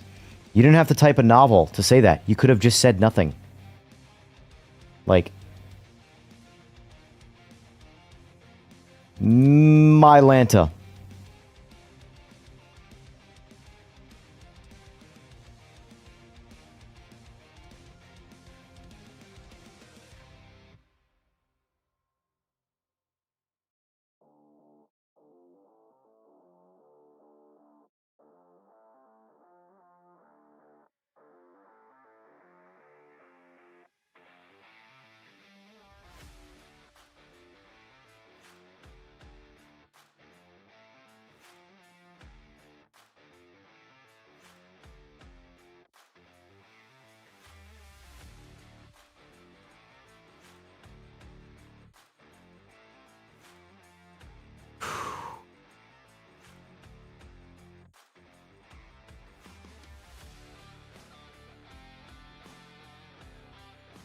Current Steam active players: Rensport 61, PMR 248. Well, I will say, whenever a patch comes out, you're always going to see a burst, and because there are people on standby waiting for the game, you know, so you're going to see that all the time. Low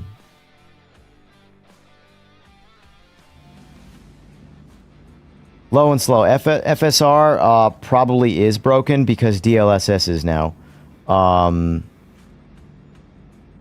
So, I honestly don't know, though. Truly don't know. I don't want to say yes, I don't want to say no. God, it looks so much better with DLAA. Oh, God, give me my DLSS back. It works so well. It works so well. I mean, DLA looks better than DLSS anyway, but you obviously lose the frames.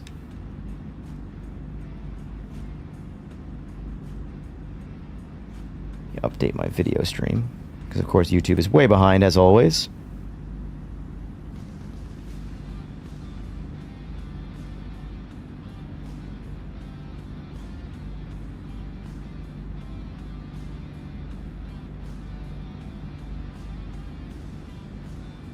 Good luck, mate.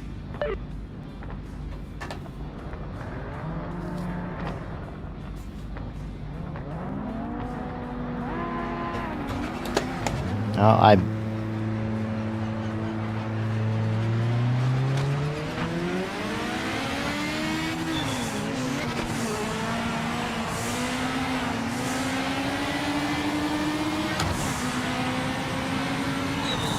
Oh, you are lucky I am on the brakes, sir.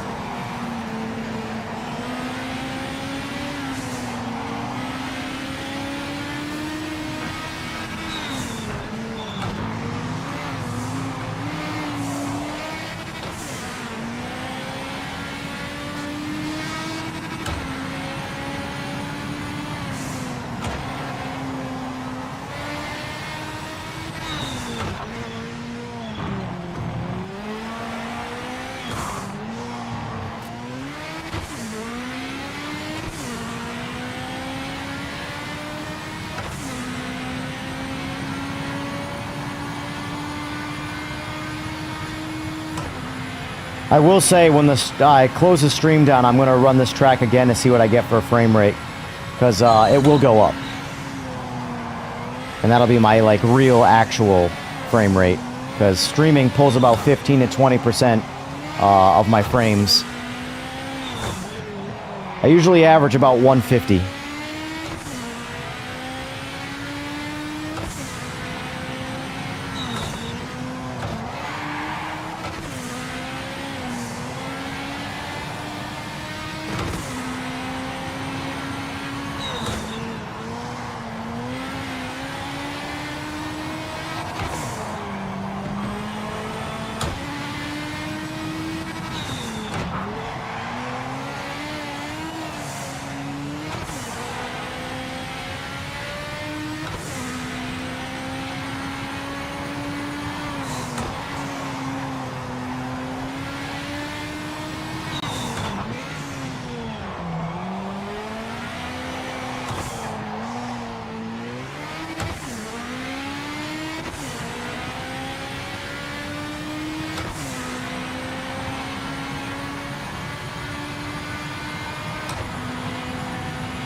What are you talking about, lag, low and slow?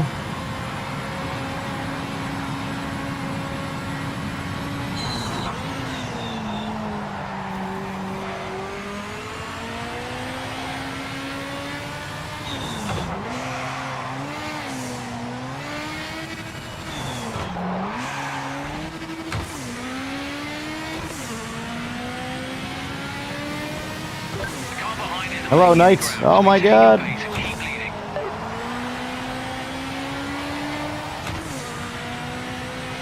Trying to read chat and drive has got to be one of the hardest things to do in all of streaming. I really need to commit myself to one or the other, but I just can't do it.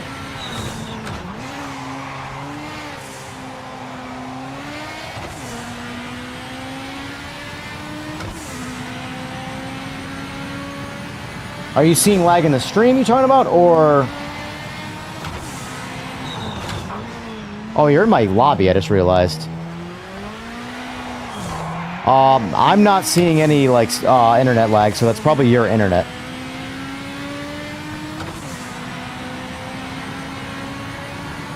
I didn't even realize you were in my lobby, honestly.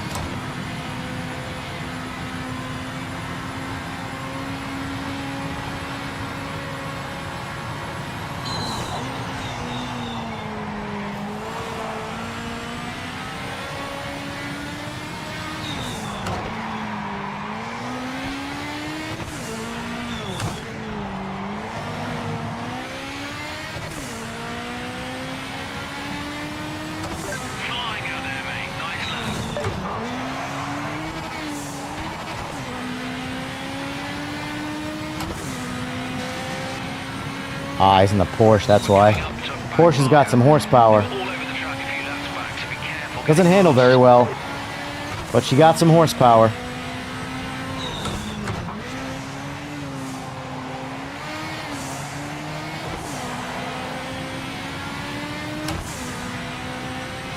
I use the Simagic H blah blah. It's the sequential H pattern combo. All my kit is Simagic at the moment.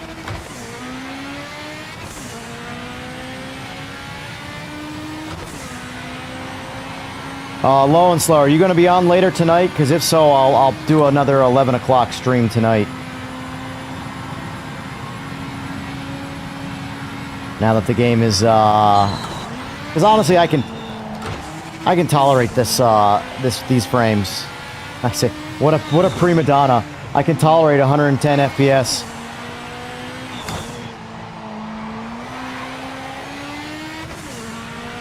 Yeah, the radar works pretty good. I saw only one visual bug so far with the radar, and it hasn't come back. There was like a ghosted car somehow attached to the track that every time I passed a certain spot, there was the radar would go off saying there was a car there, and there was no car. Other than that, though, no, radar's solid. Works as it should. It's a welcome improvement. I will happily take that.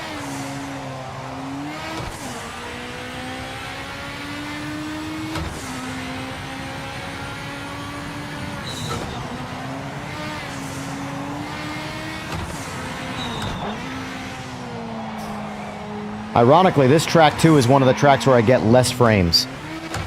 I don't know why. This turn in here, right here especially, it's like the lowest frame rate I get in this. What's going on with this guy?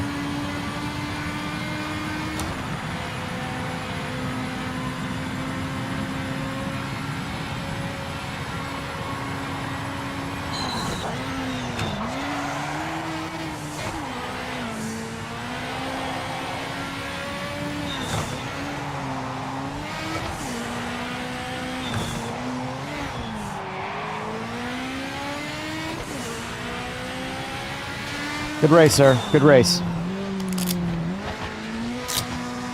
Good race, sir.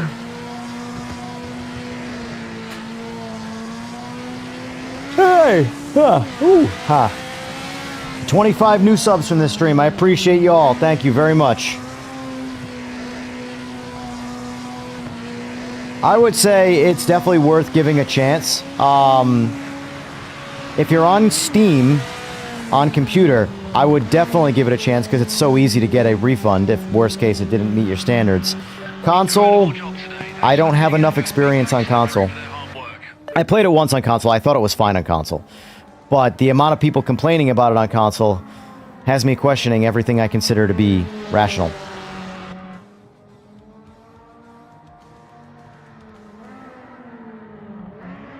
Oh, so they fixed FSR low and slow?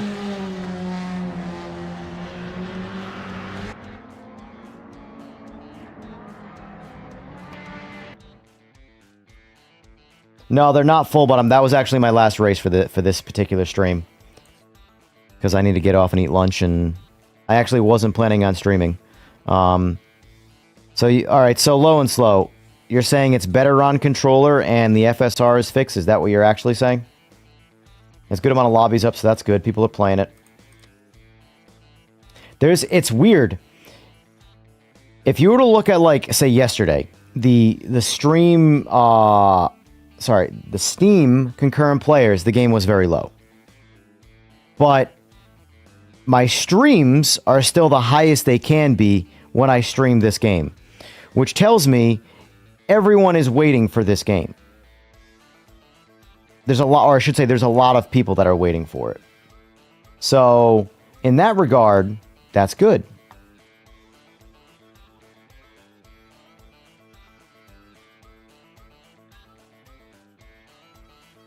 Honestly, this is what I can say about PMR versus Rensport. I understand that you might not want to buy both, or might not have the funds to buy both, but I would buy both because they're going to scratch different itches for you. That's just my opinion. Rensport is more like LMU, and PMR is more like AMS2, and they are both very different games. One focuses on a variety of different cars and different things to do. One game focuses on one thing with one kind of car and really puts emphasis on that. So like if you're chasing online ranked play in a GT3 car, I would say Rennsport is the better game for you. If you're chasing a game with a lot more variety and a lot of different things to do, and also a big advantage to Project Motor Racing right now is if you like playing with your friends, it's overall easier to do because you can create your own lobby. You can't. I've recommended to the devs at Rennsport to add the feature of being able to create your own lobby. I think that's a big feature they're missing out on. I recommend that to everybody. LMU, iRacing, you can do, but you got to pay for it. But I think that should be like, in my opinion, crossplay video games are just the future and borderline mandatory moving forward. So in a crossplay scenario, especially, you should be able to create your own server and have anybody you want come in and play. And I think Rennsport is missing that in spades. If they add that, it'll be easier to recommend Rennsport for GT3 racing, for sure. But, like I said, you can't compare the games in terms of... I mean, you can if you want to, but at the end of the day, they're different games. I would personally compare Project Motor Racing to AMS2 if I wanted to have a close comparison of a game. I would compare Rennsport to LMU if I wanted to have a close comparison of a game. Now, obviously, LMU is far more along than Rennsport, but I think Rennsport drives better than LMU. So, I mean, and I don't think LMU drives bad. I just think the forced tire physics of cold tires being punishing is forced difficulty for no real reason other than creating a challenge that doesn't need to be there. Yeah, I mean, if you leave the racing scene, a racing video game scene anyway, crossplay is like, imagine if they took crossplay away from Call of Duty. That'd be a huge, huge disservice to the industry. You loved PC2 and that's what pulled you to PMR. So here's the thing, what I can say about both Rennsport and PMR. They're only going to get better. How are the physics GT3 to GT3 on Rennsport versus PMR? PMR, they're harder to drive. They're a bit more focused on tire, more focused on... you have to do more driving in PMR. I'll say that. Rennsport, the cars are a lot easier to drive. But both feel good for different reasons.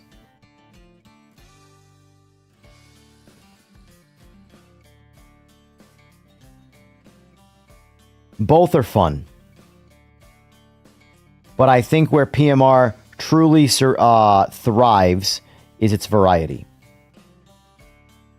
You know, I personally like the GT3 driving a little bit better in Rennsport. But if I had to pick driving the older cars in Project Motor Racing versus GT3 cars in either Project Motor Racing or Rennsport or LMU or iRacing, I'm going to play the Group C cars on Project Motor Racing, chasing the fun factor. So they're making the right strides. There's only one setback for me personally, and that was the DLSS issue. I can use DLAA for now. It's not a big deal. I prefer to have a little more frames and use DLSS, but it's fine. I'm not too concerned. DLAA still works as intended. But their upscaling is unfortunately now messed up on the NVIDIA side of things. But according to Low and Slow, they fixed it on the FSR things, or FSR side of things, which is AMD's upscaling. So we'll see. I might be back on later tonight, undecided. If so, it'll be 11 o'clock p.m. Eastern Standard Time.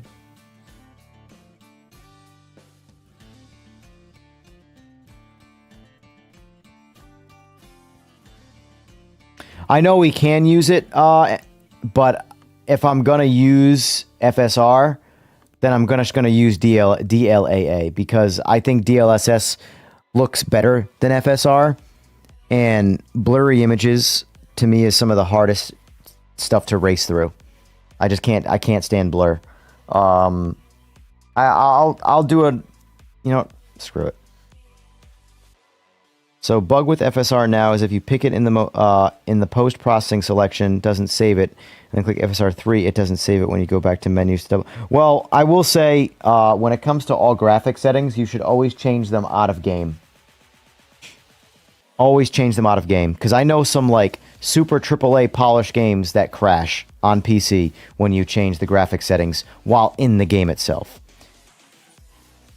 That's why Rensport and LMU, for example, have straight up removed the ability to adjust graphic settings while in the game, because more than likely the games would crash if you could change the graphic settings in the game.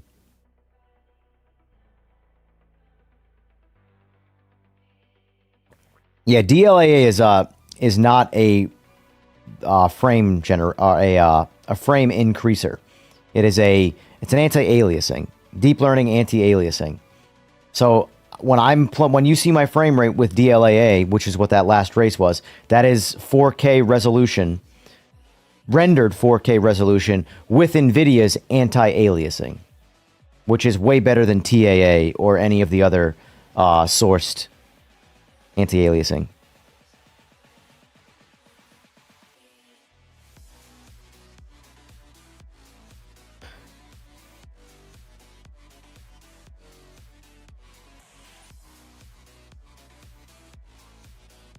I'll jump in quick and just see FSR, but let me kill the music. I don't need the music going anymore.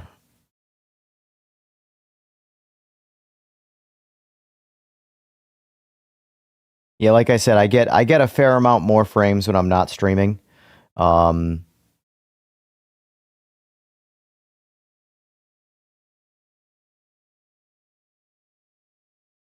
So when you see my frame rate, just know that I'm losing about 15 to 20% of my overall frames by streaming, which has me wondering if I should stream from my laptop just to alleviate that.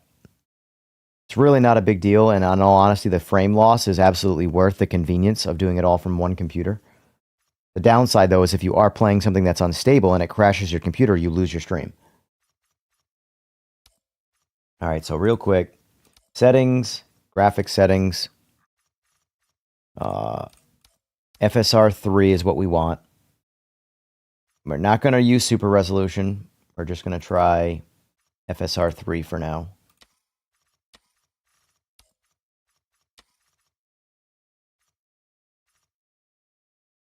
Oh, what am I doing? I'm sitting here like, why is this not populated? It's fine. This is fine. None of this matters. Firm. Let's go race.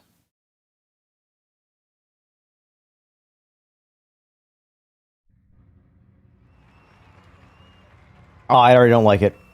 Already don't like it. Doesn't look as good as DLAA. Yeah. Good luck, mate. You can do it. Super aliased. Super aliased.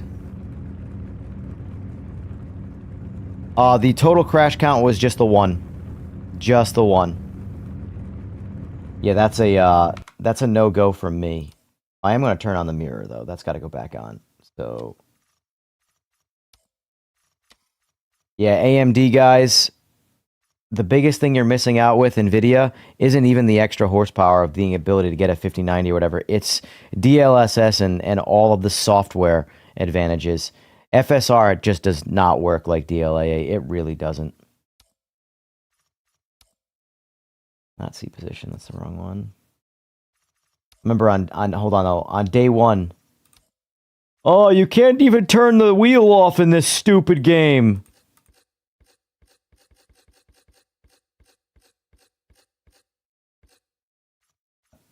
People are so ignorant.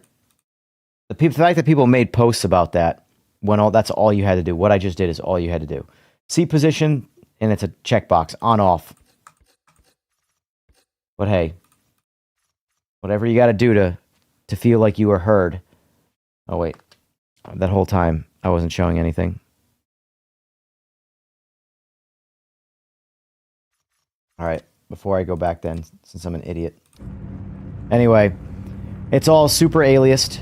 It's change my view. I mean, I don't know if... See, the problem is that it's so much harder to show on stream because...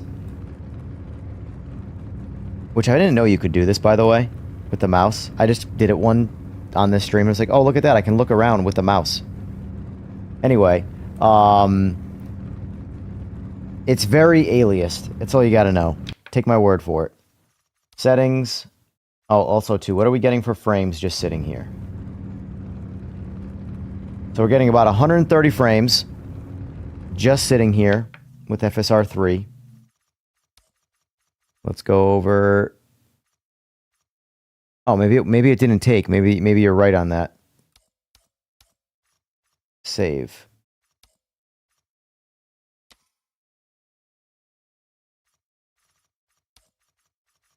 Still on.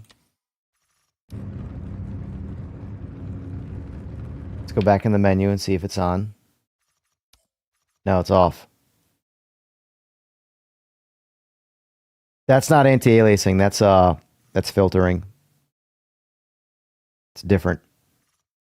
FSR is your anti-aliasing, but it isn't staying on, so I don't know if it's not applying it or what. Yeah, I don't think FSR is actually working at all. So off obviously works. So let's just look at the idle. Call it idle. Frame rate. So sitting here, oh, piss off. Go away. All right. So 122-ish frames with no anti-aliasing on right now.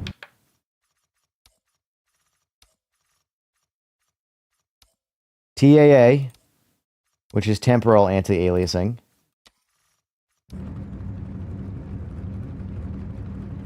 Yeah, so in my opinion, there's no reason to not to use no anti-aliasing. TAA is definitely better than... It's still aliased, but it's definitely better than no anti-aliasing. And you lose, what's that, 4 frames? Now, DLAA... Objectively the best looking, but biggest frame rate penalty. Let me drive it around a little bit and see what the difference is.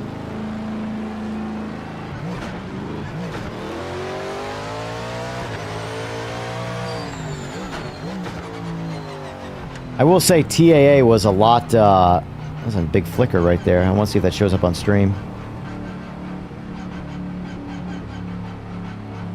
No, this is 4K. This is native 4K right now.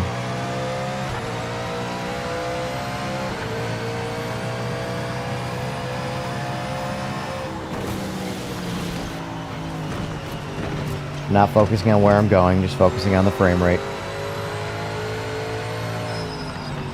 Now let's see what TAA looks like and how it performs.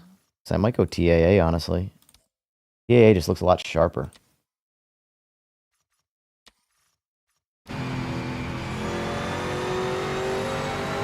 It looks about the same.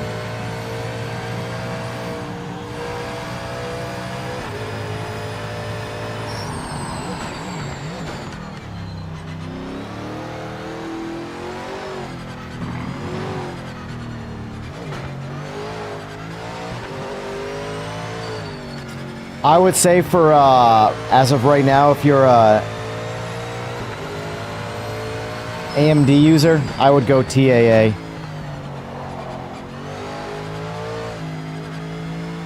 Alright, so right here is usually a hard spot, at least in other games.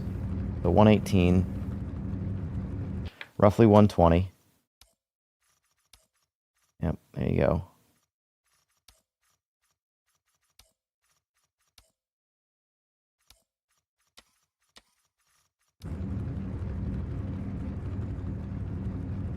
So as you can see, there's a frame rate penalty. Not a whole lot, but, you know, roughly 10% of your frame, or no, roughly 8% frames.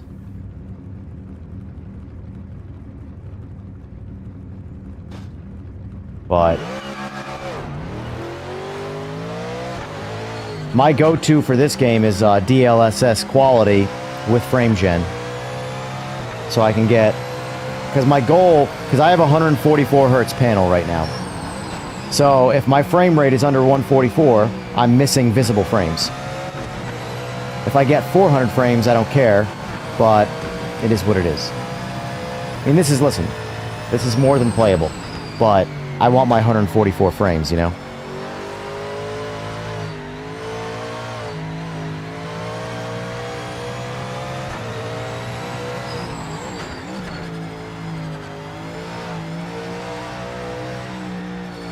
Yeah. Your base frame rate needs to be essentially above 60, in my opinion, to not incur all sorts of, the higher your base frame rate is, the better frame gen works, in my opinion. Or not, I shouldn't say in my opinion. I should say factually. That's just kind of how it works. But in the case of, like, I am the perfect poster child for frame gen being worth it, where I get a good enough base frame rate. Because mind you, you can't go by this frame rate. You have to go by my DLSS frame rate, which it might not work correctly. Because it's bugged right now. So we'll see if DLSS works frame rate wise or not. We know visibly it doesn't.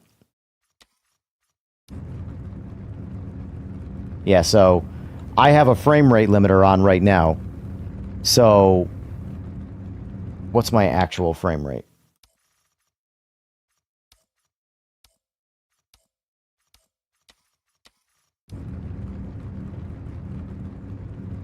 Yeah, I'd probably have to restart the game, because it's probably hard locked on right now. But that's my frame rate when I'm using DLSS. So if I put frame gen on top of that, you know.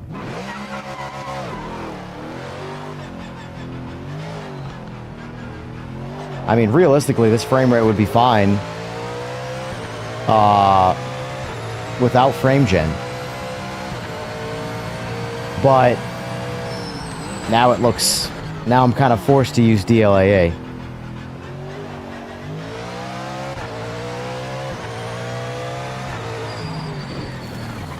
Yeah, it's too blurred of an image, unfortunately.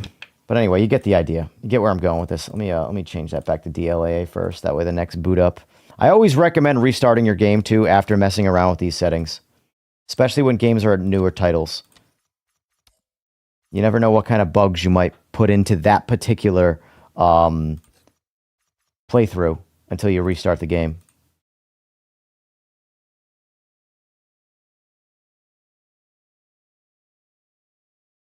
Yeah, low and slow, I would use TAA over FSR for sure. Someone mentioned FSR4, but that's... If FSR4 ever gets put in the game, that would be good, but until then, I would not. I'm going to close Discord, get that out of there.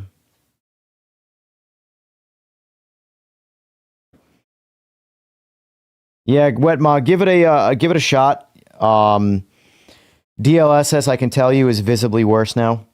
That's the only negative I found with today's patch. Everything else was quality of life, in my opinion, improvements. Online experience, radar, things that I all wanted. So all good from me there.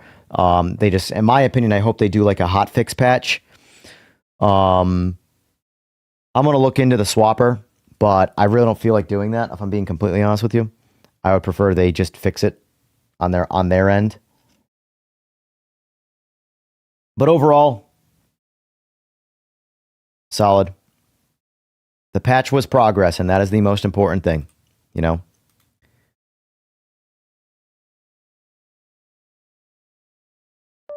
I mean, I waited almost a month for a patch for SimPro so I could have my shift light on my steering wheel. And they finally came out with it yesterday, and it doesn't work. So, yay.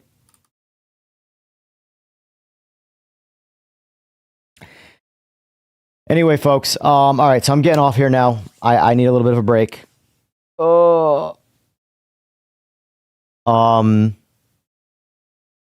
Good patch, good results. We're making progress. I would say I want to keep it real here. I would say a good 6 months into the life cycle of this game, I think the game's going to be in a really, really, really strong place.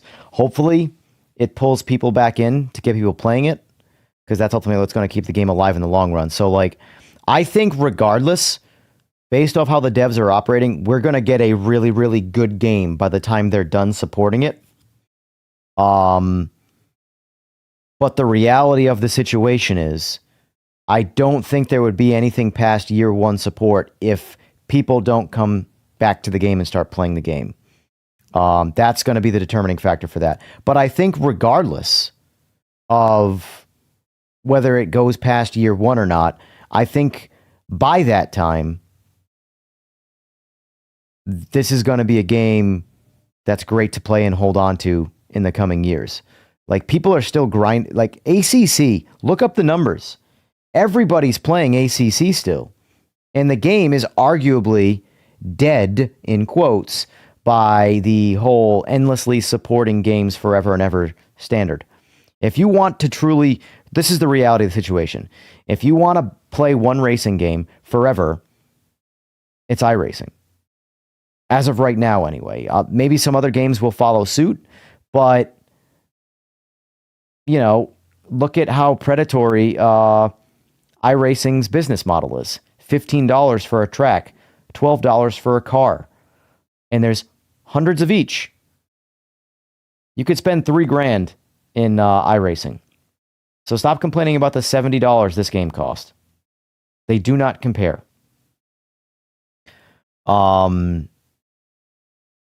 Anyway. Regardless of the matter is whether you bought into the game now and it's not quite in a working state for you, or it is, and you can't get a refund, I wouldn't fret. I would just say, I gotta wait. It is what it is. Even if you didn't pre-order it and you can't get a refund, treat it like it's a pre-order and the game's not out yet.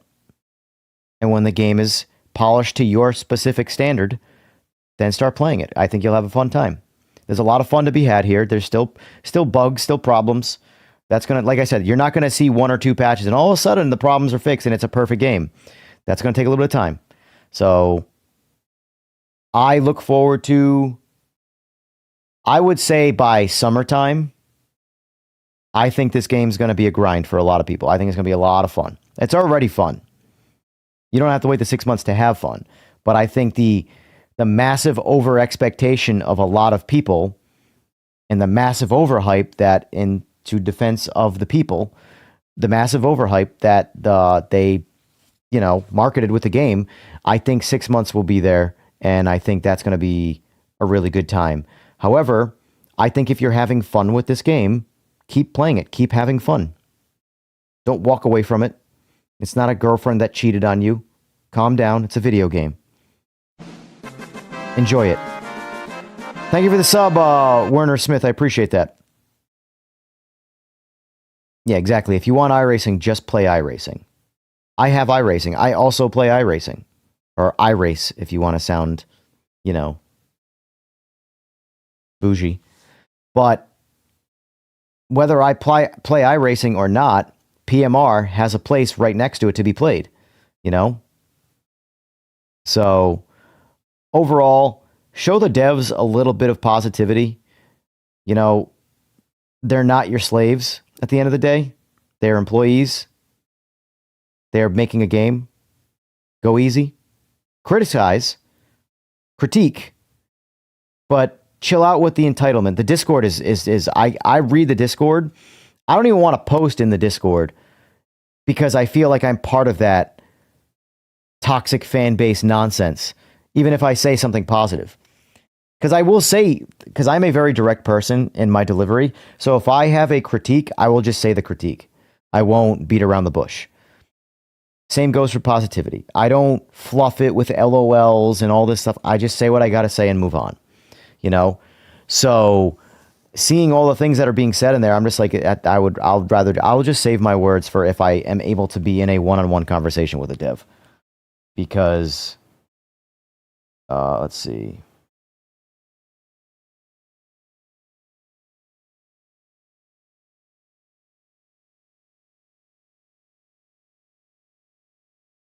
All right, Bruno just tagged a bunch of people in the Discord because I know I kept asking about it.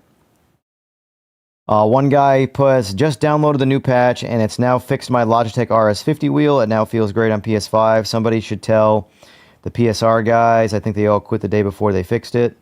Well, I mean, I actually had to tell the PSR guy or whatever, like, you got to chill out. It's not something you can fix.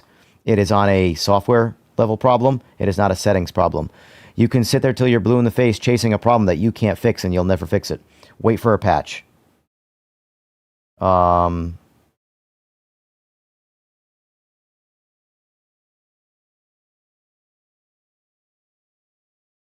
Let's see.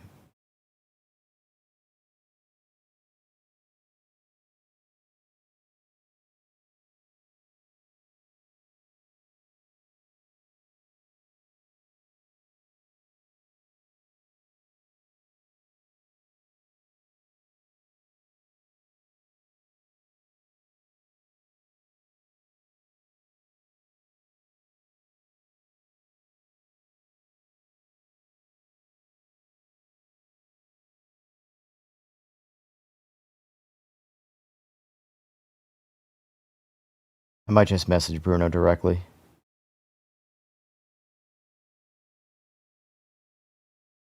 Not that I want to waste his time, but anyway, so it looks like at least some people are saying the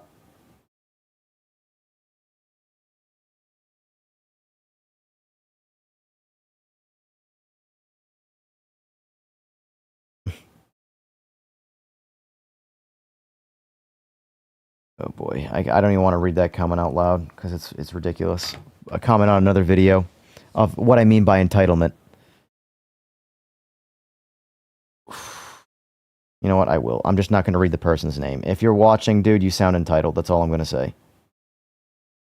I'll answer your question in the process. But they said, and this is related to Rensport, is the Mustang a pre-order only car? Bought the deluxe edition and it's locked. Going to refund the game if that's the case. It is a pre-order only car. The devs gave it to me to use, even though I didn't pre-order, because I stream the game from time to time.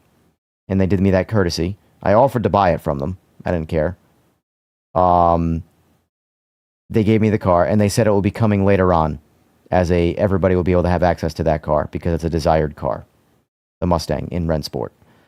But like, you're not gonna get anything out of driving the Mustang in Rensport over the other cars outside of pretending that you're in a Mustang. But like, refunding a game because of a car you can't drive in it, your experience is not going to change. I am sorry, it's not. It's going to be the exact same experience no matter what, whether you drive the Mustang or any other car. Anyway, 2025. I'm telling you, I'm a firm believer that, not that I want this to happen, but the world needs a real problem, a real, honest, real world problem to straighten people out and make them realize that their stupid little, entitled first world problems are not actually problems. You just don't have any real problems. That's the problem. But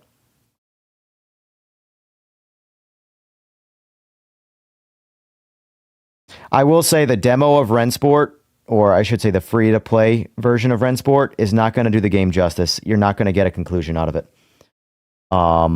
I just dove in and decided to buy Rensport because of the fact that I am streaming, so I figured why not? I look at it as an investment, and I bought it, and it just so happens that it's decent, so. But again, it shouldn't be a PMR or Rensport. It should be this experience or this experience. Which do I like better? What is my style?